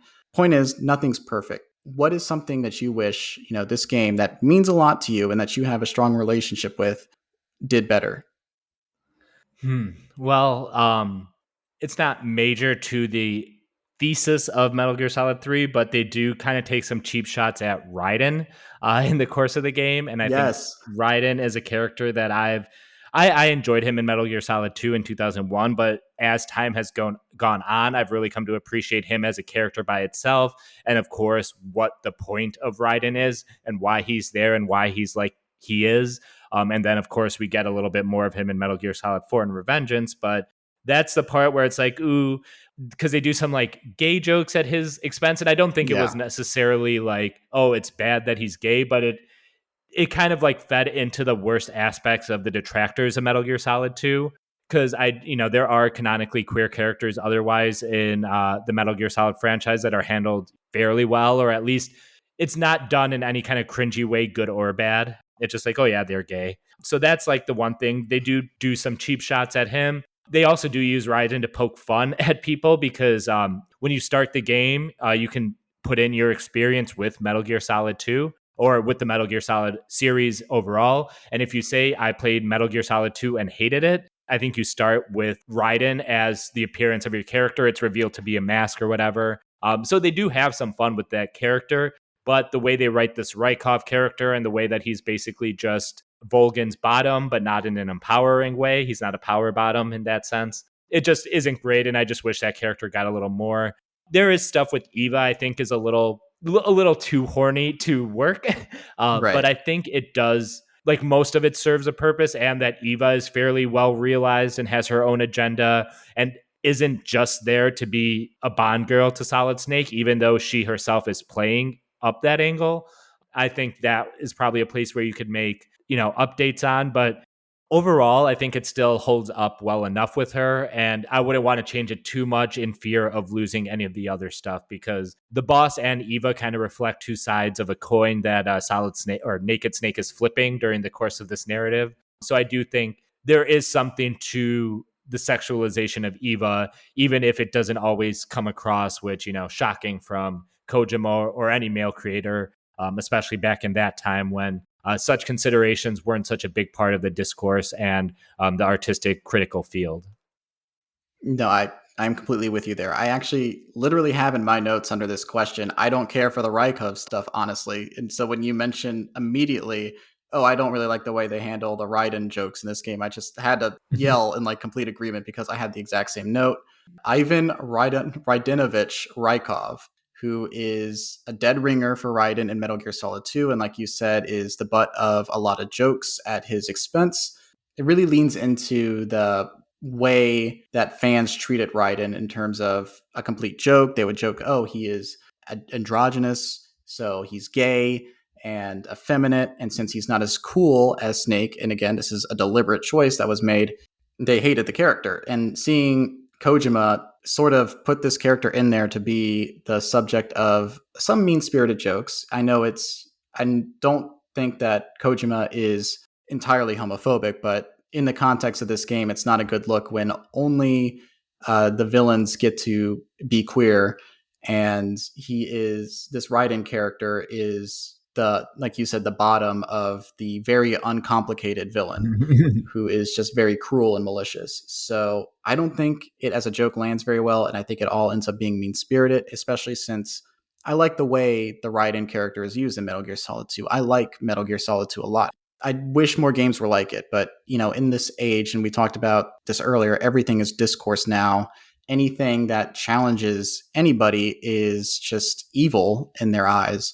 Things like The Last Jedi or Metal Gear Solid 2, or a recent example, and not nearly as deep as Metal Gear Solid 2, but The Last of Us 2 has backlash that mirrors Metal Gear Solid 2's in a lot of ways, because an expectation was set in their heads, and then very early on, that expectation is subverted, and then you are challenged emotionally for the rest of the game. And whether that game lands all those things is again, another day. I'd like to talk about that, but not right now. But it is just so mind-boggling to see this discourse repeat itself when 20 years ago we were having it about Metal Gear Solid 2. And that's all to say, I don't care for the Raiden jokes in this. It's like one of the few instances where Kojima doesn't have faith in his conviction. Usually he's, there's conviction behind all his choices and he stands behind it. And this kind of seems like one of the few places where he kind of faltered on that. I think he'd redeem himself, because I do think he creates a very interesting Raiden character in Metal Gear Solid 4 and is supposed to be an antithesis to the backlash as well. It kind of just feels gross that he kind of he gave into his lesser impulses or listened to the worst parts of the fan base. I'm not sure what exactly the creative decision was there. He could have just thought it was a fun joke or whatever. Who knows exactly what it is, but it's like the one place where I didn't see the courage and the conviction of Hideo Kojima like you do in most other decisions he makes. So I'd also wanted to go back a little bit and talk in depth about the bosses in this game, because they're such a big fixture of the way that this game's structured. They're a representation of everything that this series does well, in terms of having just something completely batshit off the wall cool and immediately memorable. Would you like to walk me through the Cobra unit and what that experience is like as a player? Yeah, so I'll kind of go with the way that we work through them chronologically in the story, because they kind of start out with the most absurd and the littlest backstory. I mean, they're still all absurd in their own ways, but, the first guy is the guy who's made of bees, and when he barks, he shoots bees at you, that classic Simpsons joke. So he's just kind of a joke, and he's doing this kind of sumo dance in the middle of this island. And I mean, it's a cool boss fight. This is the first boss fight where you're like interacting with water. You can swim, you can go underwater to avoid bees. He has a bee shield or a bee swarm that shields him. So you can use smoke grenades to kind of disperse them, or a shotgun blast to disperse them. It's just kind of fun. It's very in line with the base mechanics of Metal Gear. Can you navigate an arena, and can you point and shoot? Nothing too much going on there. No special trick with the stamina or anything like that, or special ammo. So yeah, it's kind of goofy, but it engages the base mechanics, some of the base systems. But it's memorable because it's the guy who's made of bees. There isn't a lot of those. There's probably a bee man somewhere in Mega Man, but when I think bees, I think of this guy. Or the guy on my Cheerios box, who knows? But there's just something inherently funny about bees. And I think that bees are just synonymous with weird or funny. Similarly, in the first BioShock game, you have a power that is ultimately just bees. You just throw bees at people. It's hilarious. It's got to at least be Zelda, but I can think of several other games where it's like, oh, you see like a bee's nest somewhere, you can shoot it. Oh, it's Metal Gear Solid 3 even. The bees will make guards run away or, bother people so you can, loot an area or something. So bees have always kind of been this comical thing. I think going back to like Yogi Bear and Bugs Bunny cartoons. So I don't know if that's a specific influence or not, but the comedic power of bees, it's really there. I am the pain. I will guide you to a world of anguish beyond your imagination. Or what? You release the dogs or the bees, or the dogs with bees in their mouth, and when they bark, they shoot bees at you? Well, go ahead. Do your worst. It is also in Zelda. It's in the fortress in Majora's Mask where you have to... That's exactly what I was thinking. Incidentally, it is a stealth section, and I think that came out in 2000. Metal Gear Solid came out in 1998, and that game famously had a 1-year turnaround with a very, very constricted time schedule. So I wonder if that particular segment of the game where you are stealth-oriented, if that was informed by that at all. But we're digressing here. Let's talk about the next boss. They don't allow you to have these in here. Yeah, so now we're on to the Fear, who is someone who can do stealth camouflage, which in the Metal Gear parlance means go essentially completely invisible, kind of like the Predator style in the Predator movies. He's also like supposedly modeled a little bit after Spider-Man. These are actually some failed concepts they had for Raiden in the way that his limbs move and the way he kind of crawls and walks around. They thought they might have Raiden do that in Metal Gear Solid 2 to be really upsetting. Wow. They scrapped all that, but Kojima loves to scrap stuff and then find uses for it later in his games, which is kind of fun to track. It can be a very traditional fight. You can just put on your night vision goggles, or if you have good enough eyes, you can kind of track his invisible silhouette. But this is the boss that really invokes the stamina meter, which is in addition to your health meter. Both Naked Snake and all enemies have a stamina meter. And basically, if you deplete it, an enemy will be incapacitated. If they try to shoot their gun with low stamina, you'll have a spotty aim because you can't hold your hands steady. So this is a boss that really engages with that system. Like I said, when he goes stealth, that eats up a ton of his stamina. So he has to go around the arena and look for food. So you can throw food at him, or you can throw poison or whatnot, and he will consume it. And that will make him basically deplete his stamina, deplete his health. I think if you throw poison, that will actually kill him properly, just lower his health. Or if you throw rotten food, it just continually lowers his stamina, and that'll incapacitate him. So it's a pretty fun fight. It's not incredibly difficult or one of the more mind-blowing ones. But again, you find it's another way to engage with the systems that they're laying out. And one thing that Metal Gear Solid has always been good about since the first game is that everything that's true for your player is to some degree true of everyone else that's part of the game. This particular boss I remember really struggling with until I remembered that I had the night vision goggles. So realizing I could turn those on and see exactly where he was, the boss fight went from confusing to me equipping them the next time I reload it and just popping him in the tree, and he couldn't move because I just kept shooting him with the trank darts. So that became a trifle. The fear! I see it! The fear! I think the end is next, right? Yeah. So the end, who is, considered one of the best Metal Gear Solid bosses and one of the greatest bosses of all time, often contended with the last boss of this game. So Metal Gear Solid has always been big on sniper battles. Most games feature at least one giant sniper battle. Going back to the first one with Sniper Wolf, it was a very emotional moment in that first game. It's the end of the second act. It's a key part in both Otacon and Solid Snake's character arcs. So the sniper battles, on top of being, these very fun, idiosyncratic style battles compared to other Metal Gear Solid boss fights, have always had this kind of extra weight to them. So what we have here is the End, who he himself was also originally kind of going to be in Metal Gear Solid 2, but they kind of scrapped him and then tweaked his character. He was going to be an old sniper, but not quite as old as he is here. He's an ancient sniper, as the game calls him.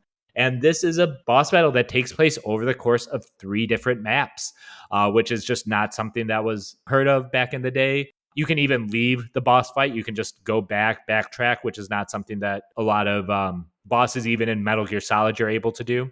I'm really big into sniper aesthetics and sniper aspects of game. The first time through, I pulled out my sniper rifle, and if you don't have one, there's one embedded in the 3 maps that you can go recover. You can basically just try to locate him, see if you can locate his sniping spot, and then just pop him. Tracking him, locating where he is the real fun part, because you have tools such as a sound microphone, so which you can aim around the map and see if you can hear someone breathing, or kind of comically, he will randomly say, "This is the end." And you can kind of use that to pinpoint where he is. You can use your night vision goggles and see if there are footprints in wet mud, but also it rains at certain points and the rain will wipe away those footprints. So they may only be there for a short period of time. He has a pet bird that's kind of his spotter. or you can use that against him. You can tranquilize the bird, capture it, and then release it. And if you do that, it will fly immediately back to his location.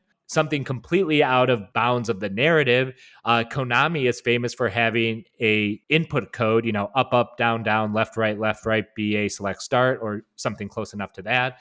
Going back to its games on the NES where you can get extra lives or extra ammo. If you do that in the map screen of this game, it will mark the end's location. So there's just a million ways to go about locating him. And then my favorite way of actually dispatching him is locate where he is. And instead of trying to pop him, you can actually sneak up behind him with your stealth walk, and you can hold him up. You can shake him down for his camo. He has the best camo in the game. It's the only camo that will get you 100% stealth rating at various points in the game. And then you do kind of pop him with the tranquilizer or bullets once he's lying down on the ground. But I find that to be the most satisfying and most fun way to approach this. If you go the sniper route, you can kind of take him out in 5 to 10 minutes if you're good at locating him. But if you really want to stalk him, hold him up each time, that can be anywhere from 30 minutes to an hour and a half. It depends how much you want to do. And he's able to heal himself. He photosynthesizes for health. He doesn't eat food. So there are points where he will go and sit in the sunlight and, heal himself. And speaking of sunlight, if you just sit out there with your binoculars or your sniper rifle too long with your scope up, it will cast a reflection off the sunlight, and that will help him locate you. So every trick that you're using to locate him works against you in just the same way. So it's a lot of fun. The maps have a lot of elevation. They have, waterways, waterfalls, little rivers and creeks. There's animals in there, so you can't just throw on your thermal goggles and assume that the red thing over there is going to be something that is going to be him. It could be just a goat or something like that. So it's a really creatively designed map or a set of maps combined with just every possible mechanic in play for this battle. It is truly a staggering achievement to me. It is a staggering achievement. It is, even if you're optimized and want to do it the sniper way, which is, again, probably the shortest way you can do it, like you said, the 5 to 10 minutes, it still probably will be the most time you will spend in a boss battle in this game. And that's very deliberate because Kojima wanted to pace this to be a long experience, because that's what sniping is like in real life. It's weird because I think his work lands on, anti-war, but he does have a reverence for the soldier in a way that isn't fetishistic, like a lot of more right-wing adjacent art is. It's interesting on that level, but he really wanted to demonstrate to the player how time-consuming this act of sniping is. So in your first go-around, it's probably going to be 45 minutes to an hour and a half like it was for me. And you didn't even mention the easiest exploit to beat this boss, which is the end is literally over 100 years old, and he is at the end of his life. So if you get to the boss battle and then turn the game off and wait in real time, I think a week, or move the console's internal clock forward 7 days and then load the game, he dies. He died of old age because real time had passed. And that is something that I don't think any game up to that point had ever done. Yeah, no, it's new to me. And that's, again, Kojima playing with the console is part of the game experience. It's not just the data that's written onto the CD you're playing off of. He's taking full advantage of everything. And I think it's actually if you save the game in the map and then, turn off the game and you come back within 2 or 3 days, you might be in jail, actually. So it's different. And then I think you're right that it's at least 5 or 7 days, and then he'll die. And on the flip side, the end is not using lethal ammo. All of these Cobra unit characters are meant to die at Snake's hands. That's part of what the whole entire mission is. The end can't really kill you. So he's using these tranquilizer sniper rounds. And if he gets you all the way down to 0 stamina, then you go to that same jail and you have to work your way back and fight him again until you actually beat him. And he actually also can sneak up on you and hold you up, and that will also get you sent to jail. So it's just really incredible that all these possible things exist in one single boss battle. And I almost think that there's 2 or 3 things I'm not even mentioning. There is another one. There is a cutscene earlier in the game which features Oh my the God, end yeah. being wheelchaired out just to be present for something. And when the cutscene ends, he is temporarily left on the map before a guard comes up and wheelchairs him off. And you can pull out your sniper rifle in this scene, I think 20 to 30 minutes earlier in the game, and you can kill him right then and there. And then if you go to the end maps, it will not be the end there, but instead a series of Ocelot unit members, various people patrolling, a couple of them sniping. It's actually a very fun stealth challenge if you're just someone who wants to give yourself something kind of difficult but fun to do. Like I said, there's just so many ways to approach this battle. It really is a highlight of the Metal Gear franchise overall. It really speaks to everything that makes this franchise great, all wrapped up in one boss battle. The thing that still gets me about it is this game was made in 2004, which is approaching 20 years ago, and there are still games that don't have that level of depth in terms of mechanics. I don't know, it just really gets to me that someone cared this much to think of so many ways to approach a single situation. I am the end. I am here to send you to your ultimate fate. I don't want to take up too much of the listeners' time or take up too much of your time, so I do want to briefly run through the last couple of bosses, and then we can wrap up the last couple of segments I have for you here. Yeah, so after the end comes the ladder, which is just a 2.5 minute ladder climb. That's kind of a joke, but it's also kind of been canonized as a boss in Metal Gear Solid. But what really comes next is the Fury, who is not one of the more complex fights, but it is one of the most difficult of the game because he is a cosmonaut with a flamethrower and jetpack. Both the jetpack and flamethrower will ignite the map in a way that's, very hard to avoid. It's all done in the sewer, so it's very dark. It's diegetic lighting. The fires of him basically light the arena, which is kind of a really cool effect. So it's playing with the lighting and Snake's visual field in that way. You start seeing a little more pathos in the character, even though you don't really linger on the Fury. He's not in any of the other big scenes, but you see someone who kind of went to space and got really pissed off, which doesn't sound like a great character arc, but it just makes for a really cool character. He's talking to himself in real ways, or real interesting ways, sorry. There's a little bit of David Bowie built in there because it has a little bit of that Space Oddity, ground control to a Major Tom vibe going on throughout it all. And then he kind of blows up and does the whole flaming Voldemort face as he crashes the walls down around you. So it's kind of goofy, but it specifically stands out to me as the most difficult of the boss fights in this game. But it's cool. It's distinct from all the other ones. It engages with the fire mechanics. You can use your night vision goggles to navigate the dark, and you can also rip open his flame suit, which makes him, less impervious to his own flames. So you start doing that, and then he starts taking even more damage. So I'm trying to think if there's anything really goofy or cheesy you can do with this battle, but I'm coming up blank on him. I'm going to sound like a hypocrite because weirdly I do have a lot to say about the Fury, even though he is kind of a footnote as far as the rest of the Cobra unit's concerned. Here I am saying oh, I want to rush through this last section, and suddenly, oh wait, the Fury, I have something on this. I don't know what his reputation is in terms of difficulty, but for some reason this was the only boss fight in the game that I did not die from a single time, and maybe that's just sensibilities. Maybe it's because at that point I had technically played through the game twice at this point to get there. I think, having the night vision goggles in a dark arena, and once you get the sense of how his attack patterns work, it gelled for me. This isn't a flex. Like I said, I somehow died to the B guy. I think there's something really interesting about the way that he went to space and got pissed off about it and became extremely nihilistic about it, because that's not really a perspective that we get a lot in these astronaut stories. I just watched the new Richard Linklater movie, Apollo 10.5, last week, that probably no one's going to see because Netflix didn't promote it. Completely different conversation, whatever.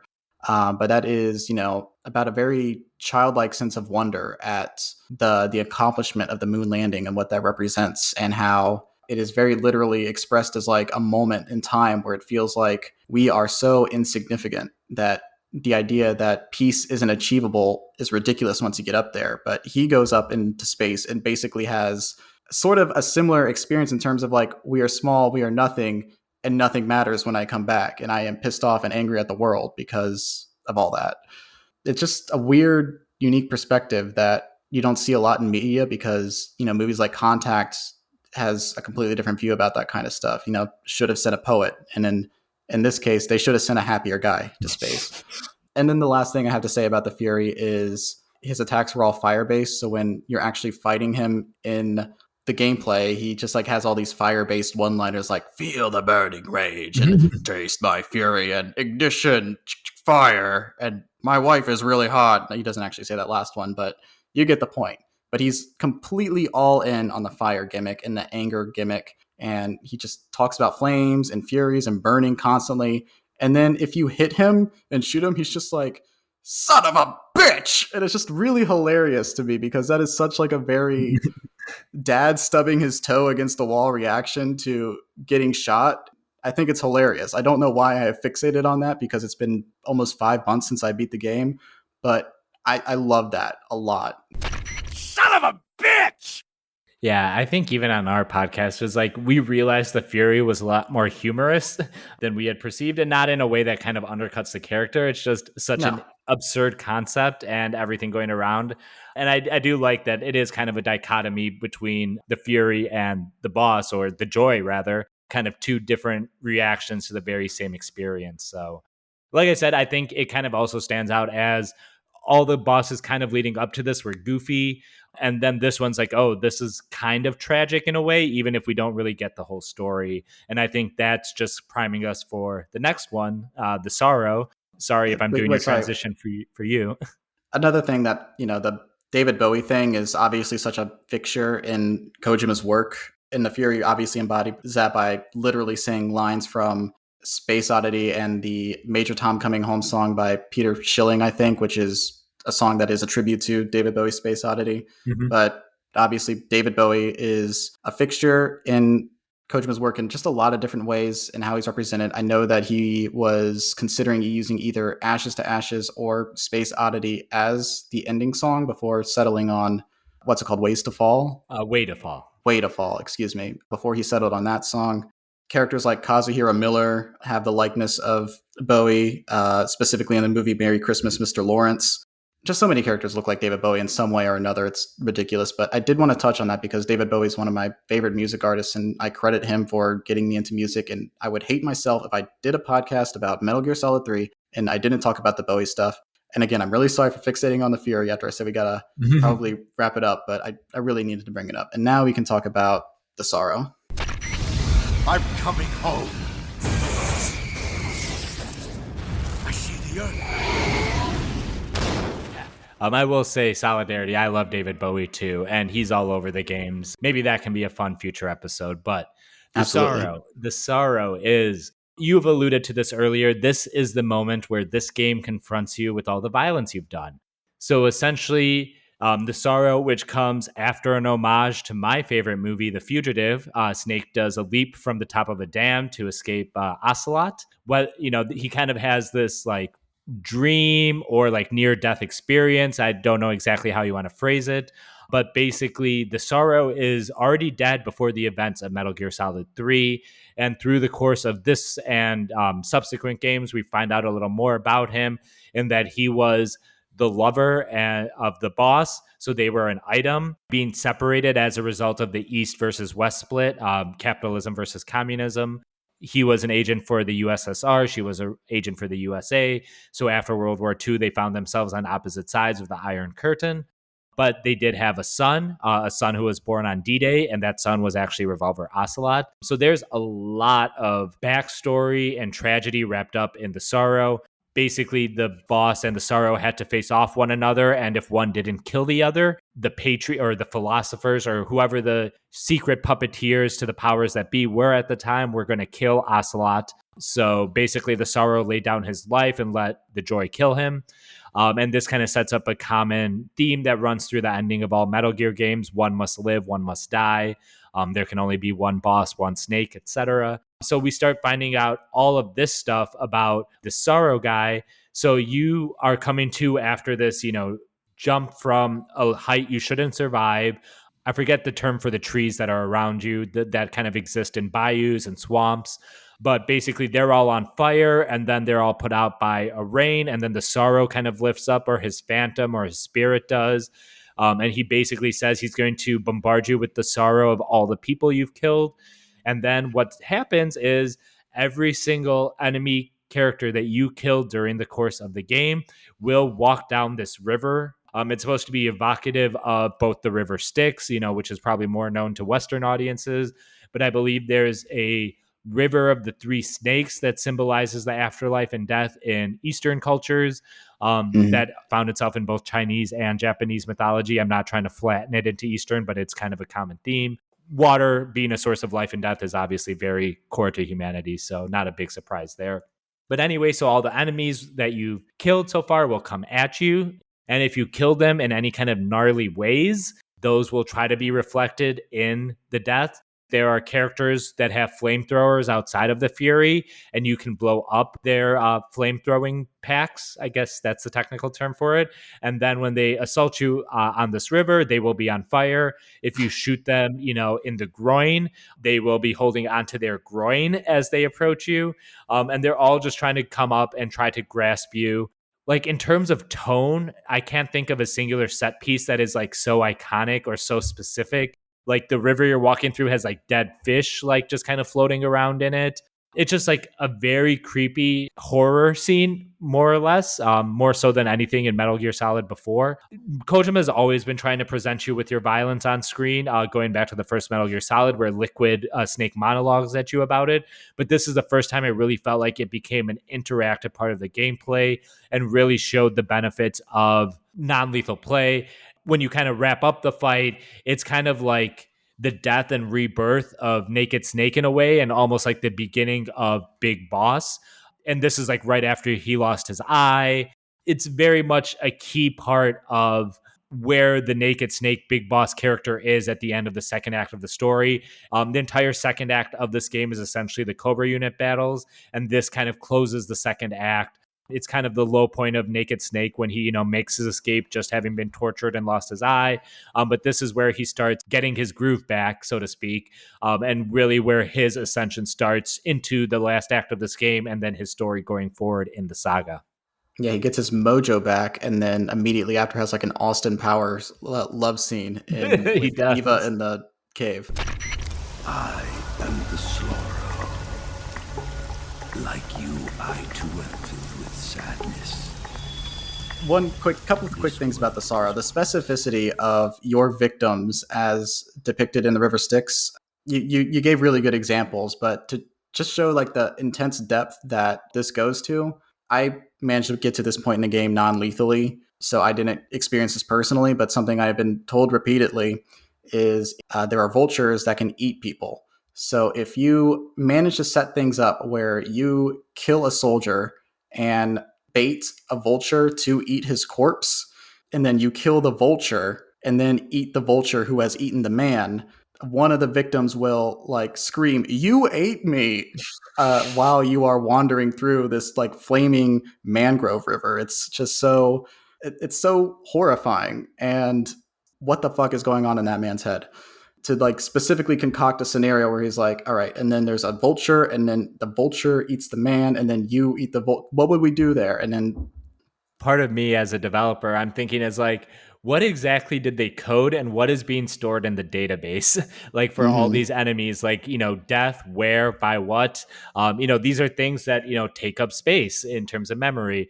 And stuff at this point was being written to memory cards or a hard drive. But yeah, it's like, this is just absolutely bonkers stuff. Can you think of games even caring about what happens to an NPC once it's dead? Not really, but this one actually does. And I really should go back and find all the weird ways to kill people in the first 2/3 of the game just to see what kind of reactions I can elicit. Snake, what are you doing? I'm in a box. It was my destiny to be here. In the box. Destiny? You should come inside the box. Then you'll know what I mean. Man, I don't want to know what you mean. Something I think you'd appreciate as a coder is like how Kojima and his development teams really value compression in their games, which is a rarity, honestly, in the medium, because you look at Square Enix games and they do not compress their audio files at all, and they put 1 billion language options in them. So if you download any Final Fantasy game that's come out in the past couple of years, they just have these obnoxiously large file sizes because they don't want to compress these audio files. But if you download even Metal Gear Solid 5, The Phantom Pain, which is a large game, it has a pretty small file size relative to other AAA games at the time because they really value compressing these into, a manageable format. So that does speak to how much they can cram into these games even back in 2004. All these games go so much deeper than even I have even scratched. I mean, I've scratched the surface pretty well, but like they just go so deep. And I think that's one of the things that I really like highlighting and getting into the technology with Metal Gear is they really do have a mastery of the tech. They're always utilizing everything, and they're always making sure everything runs efficiently, works well, and they're trying to do what makes sense for the game and the game experience. They thought with that original Metal Gear Solid, maybe we do fancier cinematics and rework the compression and allocation for, what goes where. And they decided it would be a better experience if it all used the same engine. So they really are thinking about all of this stuff, which doesn't always feel like is the case. Especially on my PlayStation 4, I feel like half the games I play that have been released in the last 2-3 years, I still buy physical copies because, there are issues sometimes with just digital versions. And it sounds like my PlayStation 4 is going to take off and go to the moon. Whether it's inefficiency of code, inefficiency of hardware, a combination of the two, or any Metal Gear Solid title has never had that effect on a console, which, is another point in its favor. Looks like another quick thing about the Sorrow that I really love is he is Revolver Ocelot's father, and you can tell because Ocelot is a little shit in all the games, but he is in a special little rascal here, and he's just a himbo of a man, and I love him. But throughout the game, like the Sorrow will show up in like first person view modes that you go into throughout the game, and you always see him like lingering behind mainly the boss because of their relationship with each other. And my favorite instance of this is right after the big torture scene in the game where he is trying to reach out to you, but he does not talk. So the game writes around the fact that he cannot like communicate through via voice by him having the ghost of a piece of paper with the codec number that you can call to move forward in the game. And it's just, I don't know, something about the ghost piece of paper just really gets to me and is also stayed with me for the past 5 months because it's just such an absurd thing that I love. It's not just ghost paper, it's magic paper too, because during the Volgan sequences a little bit later, it actually has a counter because you have a time limit before your C3 is going to go off. So whatever he's holding up also has like changing numbers on it, counting down. So not just ghost paper, but ghost magic paper. Precisely. Commence the operation. I raised you. I loved you. I've given you weapons, taught you techniques, endowed you with knowledge. There is nothing more for me to give you. All that's left for you to take is my life, by your own hand. One must die, and one must live. No victory, no defeat. The survivor will carry on the fight. It is our destiny. The one who survives will inherit the title of boss. And the one who inherits the title of boss will face an existence of endless battle. I'll give you 10 minutes. Ultimately, the mission of the game is to take out the Cobra unit and the boss. As you get to that point in the game, you realize that it was all staged and it was set up that Snake was going to beat the boss whether he truly wanted to or not. So the Cobra unit, even if you're playing the game non-lethally, they will die in the next cutscene because they have bombs inside of them that explode after they're defeated. It's a smart way to work around the idea that even if you're playing the game as non-lethally as possible, these characters still die, but it also doesn't necessarily give you the full guilt of, oh, I actively pursued murder on that person. It was just this person dies because there are forces greater than you who are facilitating the events of this story. Once this is all revealed to you that this was all set up and the boss was not only meant to die, but he has to die by Snake's hands specifically, your worldview as the player and Snake are rocked after you defeat the boss in a comparatively stripped back sequence where it's just an open field and it's all driven by the emotion of this is your mentor. This is the person you have the most intimate relationship with in the world, who built you up, and you now have to defeat her in combat and then kill her in the name of your country. This all culminates in you having to pull that trigger and kill your boss no matter what, because nothing can progress until you do that. It's just incredible how it plays out, because again, you fight all these complex bosses with convoluted solutions, but there's only one way this can all end. And I think that's something that's realized not only in the narrative, but in the interactive portion of the game. Is there anything that you would want to add to that or sort of clarify? It also remains like one of the most iconic looking final boss arenas, or boss arenas period. I forget, it's like the Lily of Bethlehem or something like that, the Orchid of Bethlehem. I forget the exact term, but the specific white flowers that are there to lay out the boss arena. And of course, it blends in pretty well with the boss's camo, or sneaking suit rather. In a way similar to the end, but in kind of a more action and condensed way. It really does engage every single system in the game. Your stealth, your camouflage, you'll need to eat, and there's actually, food around the arena if you need to like tranquilize a snake or something. And there's actually 3 snakes labeled liquid, solid, and solidus in the map arena. The first time I played this, like with the first 2 Metal Gear Solid games, as you go through boss battles, you're generally using stronger weapons through. Like you usually use a pistol for your first fight against like Olga or Revolver Ocelot. And then you kind of use a machine gun against the next boss. And then you have a sniper rifle. And then you start using the rocket launcher near the end of the game to take out the titular Metal Gear or whatever. And with this game, that never really is the case. But, the first time through, I'm like, should I be using my assault rifle? Should I be using a rocket launcher? And like it all played, I could use it all. But what really the best way to really do this, or at least what I think is the best way, is with your pistol, and more so the CQC, which is a form of combat in universe that was invented by the boss, a Naked Snake. So it's also thematically poignant that is the best way to take on this fight, because the boss will rush you and engage you in CQC. And if you don't counter her moves and are able to get in your punches and your bullets or tranks, she'll destroy you just with the CQC. So I thought that was all very effective. And it's just a cool fight. And so much of it is just wrapped in the story around it. The boss's monologue before the fight, the tragic ending to it, the way the white flowers turn to red when you execute the boss. And a lot of the most memorable lines, the ones I mentioned earlier about how there can only be one boss or one snake, one must live, one must die. And there were iterations of those phrases in previous games, but this was the game that kind of made those be so impactful and meaningful in a way that the previous games really hadn't. Right. Everything about the franchise is retrofitted to react to the events of this game, and then future subsequent games also are made as a reaction to this story. There's something really smart about how they handle all of that. The execution of it in maybe future games can be put to contention. I'm ultimately positive on it, but I know it's a big point of contention. But why fixate on the negative? This is about meaningful experiences.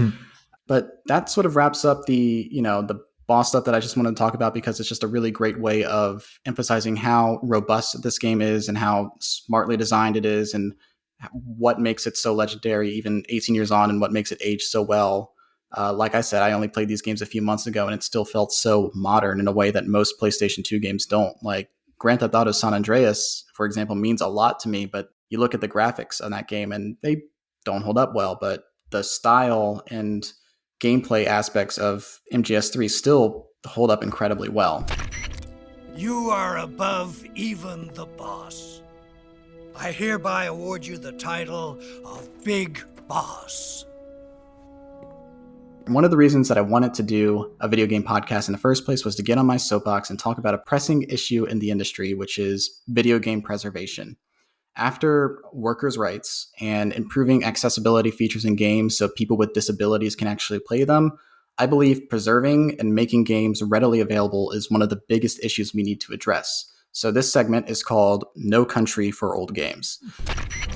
You enjoy role-playing games. I see that you enjoy Konami games. More so than books, music, and film, which also suffer from the availability problem to some extent, video games are still treated as a product first and foremost by publishers, And, we talked about this earlier. You specifically brought it up, how it's still a relatively new medium in the grand scheme of things. Literature and poetry have been around for millennia, but things like film and video games have only really truly been around as a commercial product in the past 50 years. We are still working out the kinks in terms of preserving all these things, and digital media makes things better, but it is a band-aid for a specific problem.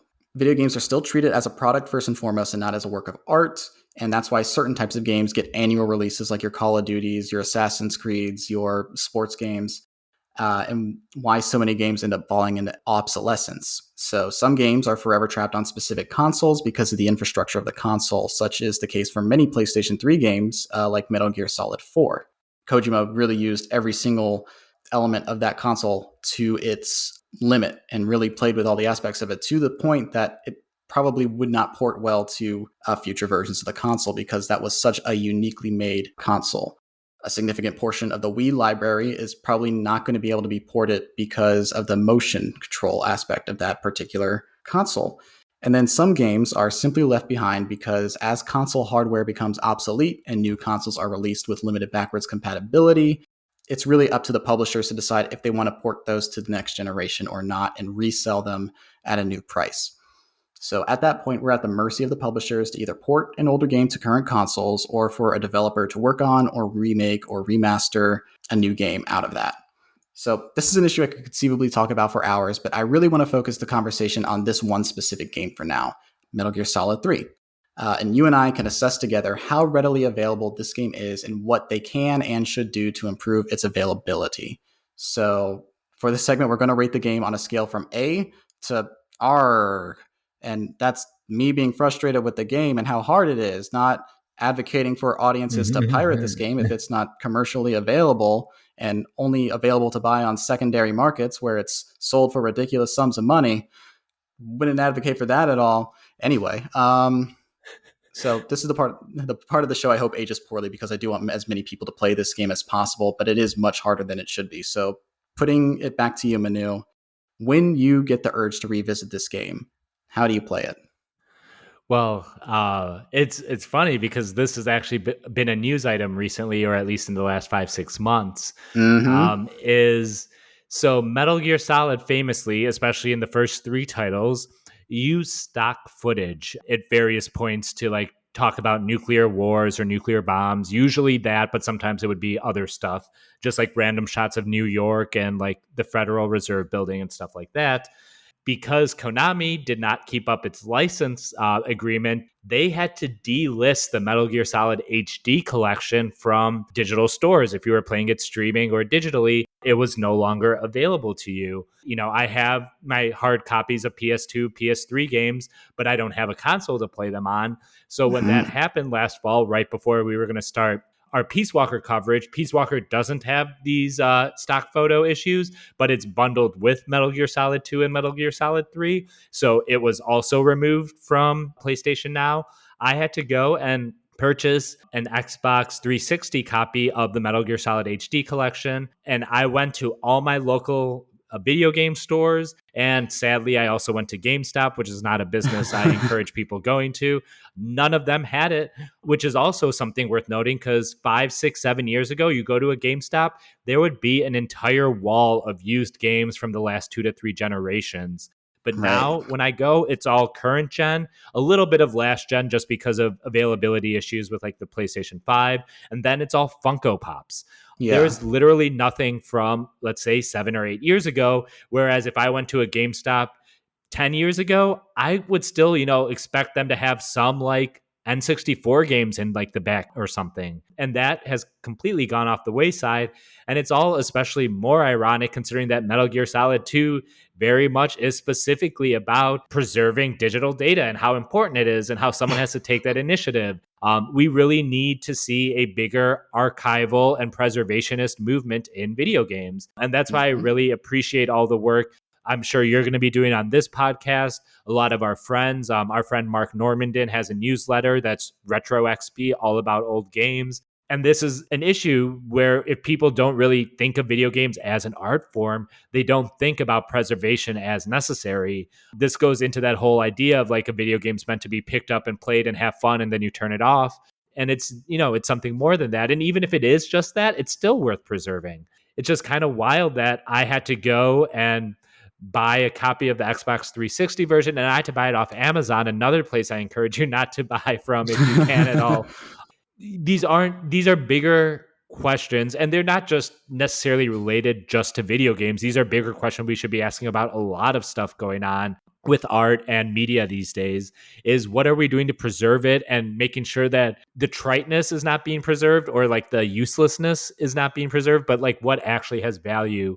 And that requires actual archivists and preservationists, people to actually do that work. It's not just a matter of making sure you have, a backup of all the video games, because as you say, formats are changing, storage is changing, processors are changing. Part of the reason, games are being lost is between like 1996 and 2008, there was really no standardized way to do games. There was not a standard, processing or motherboard.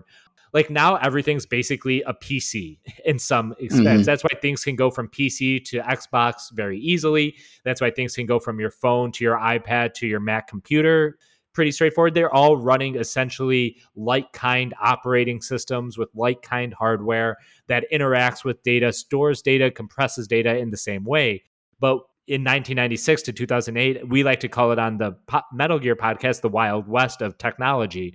No one really knew what format was going to win out. That's why you saw like HD DVD versus Blu-ray DVD, different backward compatibilities between Microsoft consoles and PlayStation console or Sony consoles.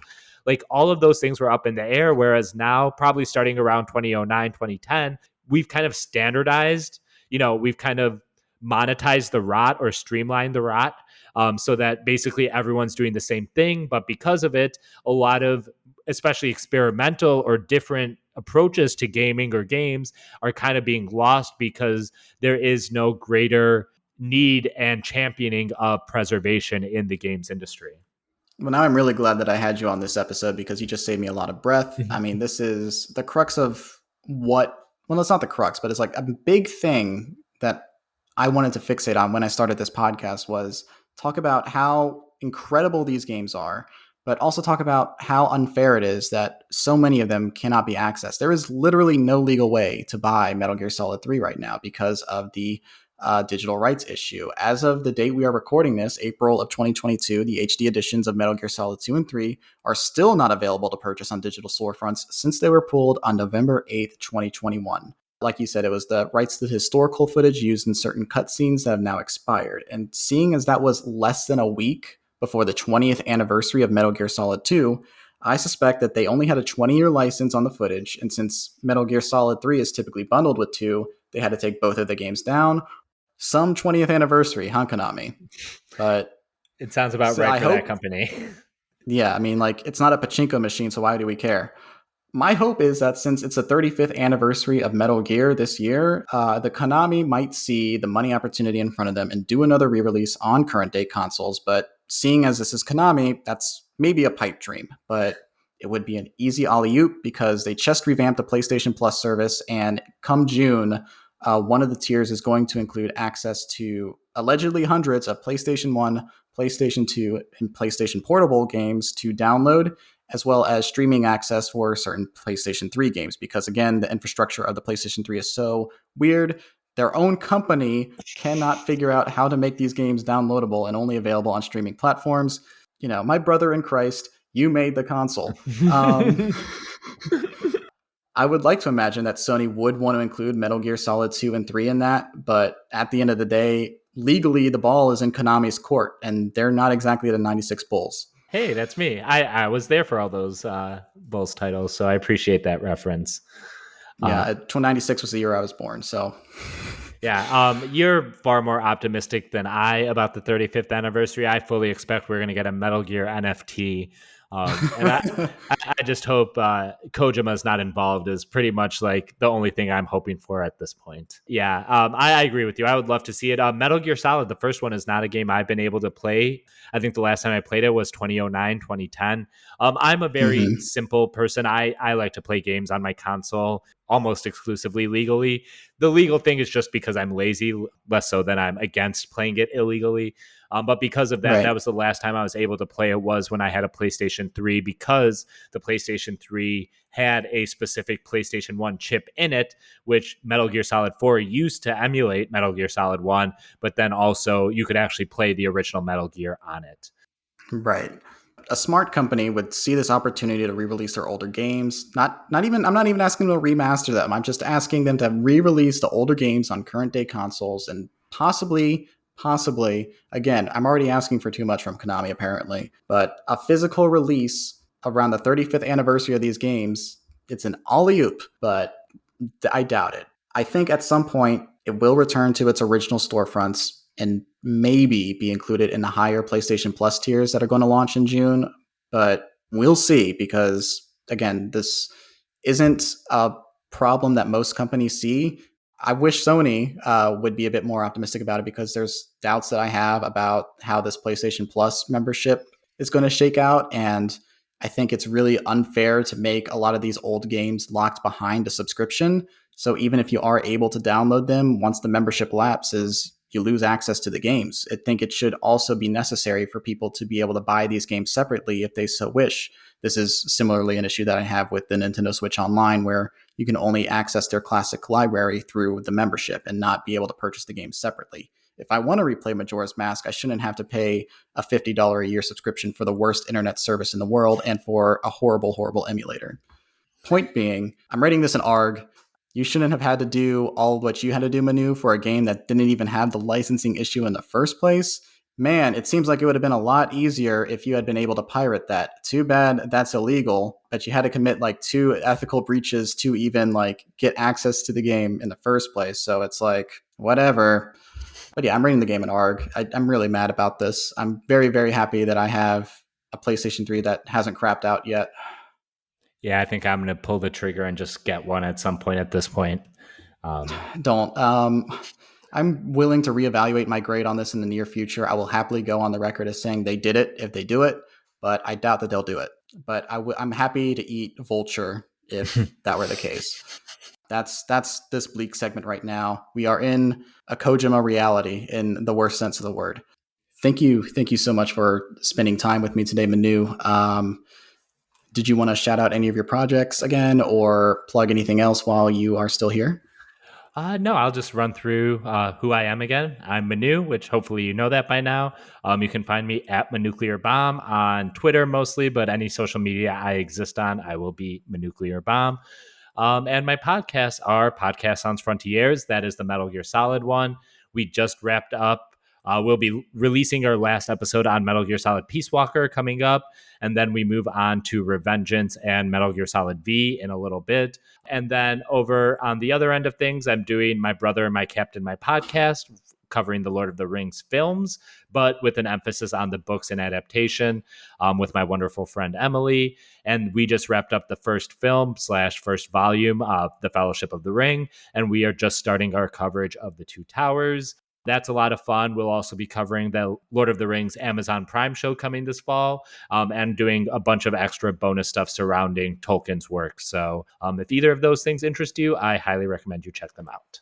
And I absolutely will. I am a big fan of both of your podcasts, and I listen to them weekly. And I'm really super happy for you, as from one friend to another, that you are making such tremendous content on a week-to-week basis. And I really cannot overstate how happy it is that you were the first person to be on my show. I do have one more question for you before you go. Mm-hmm. Since Metal Gear is so significant to you in your life, it's how it shaped your relationship with media, how you interact with video games, and how you interact with movies and all that. What other things, not Metal Gear related, would you recommend that people who listen to this check out if they like Metal Gear Solid 3? Well, I will shout out the James Bond franchise if you're into the aesthetic of Metal Gear. I think From Russia with Love would be a great one if you're into Metal Gear Solid 3.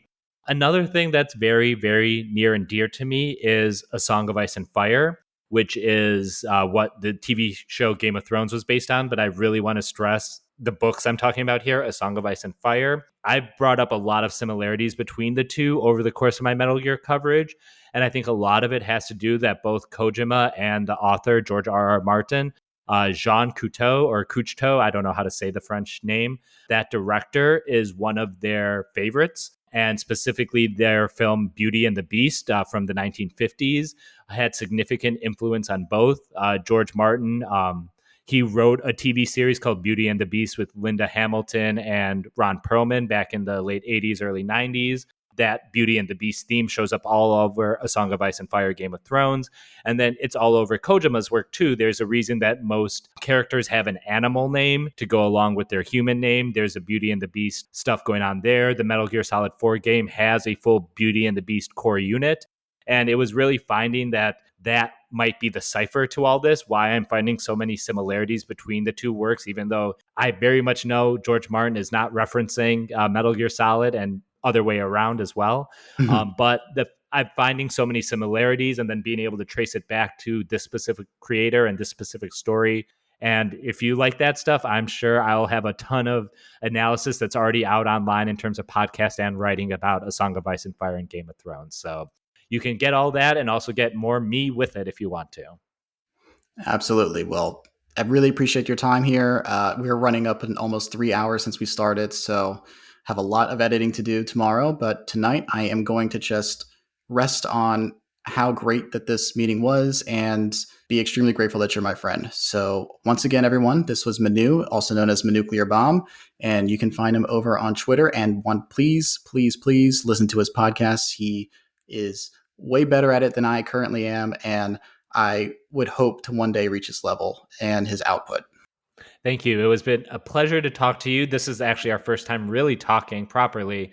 So I had a great time, and I'll happy to do it again. Happy to have you on my podcast. I love you a lot, buddy. You're one of the most important people to me. So thank you for allowing me to be your first guest. No, I seriously love you too, man. And again, like I've said it a million times, but this was an incredible time. And I hope that I can have you back on the pod in the future to discuss either another Metal Gear game or, Elden Ring is a George R.R. Martin contribution too. So if you ever want to come on and talk about your experience, I'm your guy. Yes. Call it a date. Thank you so much for listening to the first episode of Select and Start. Once again, I'm Keifer.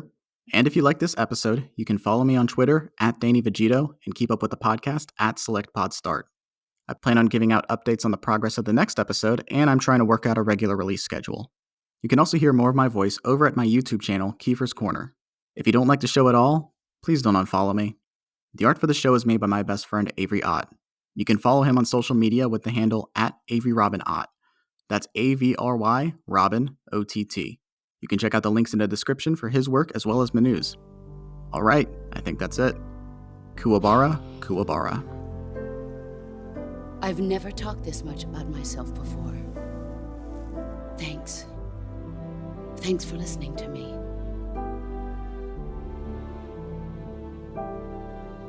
I feel content.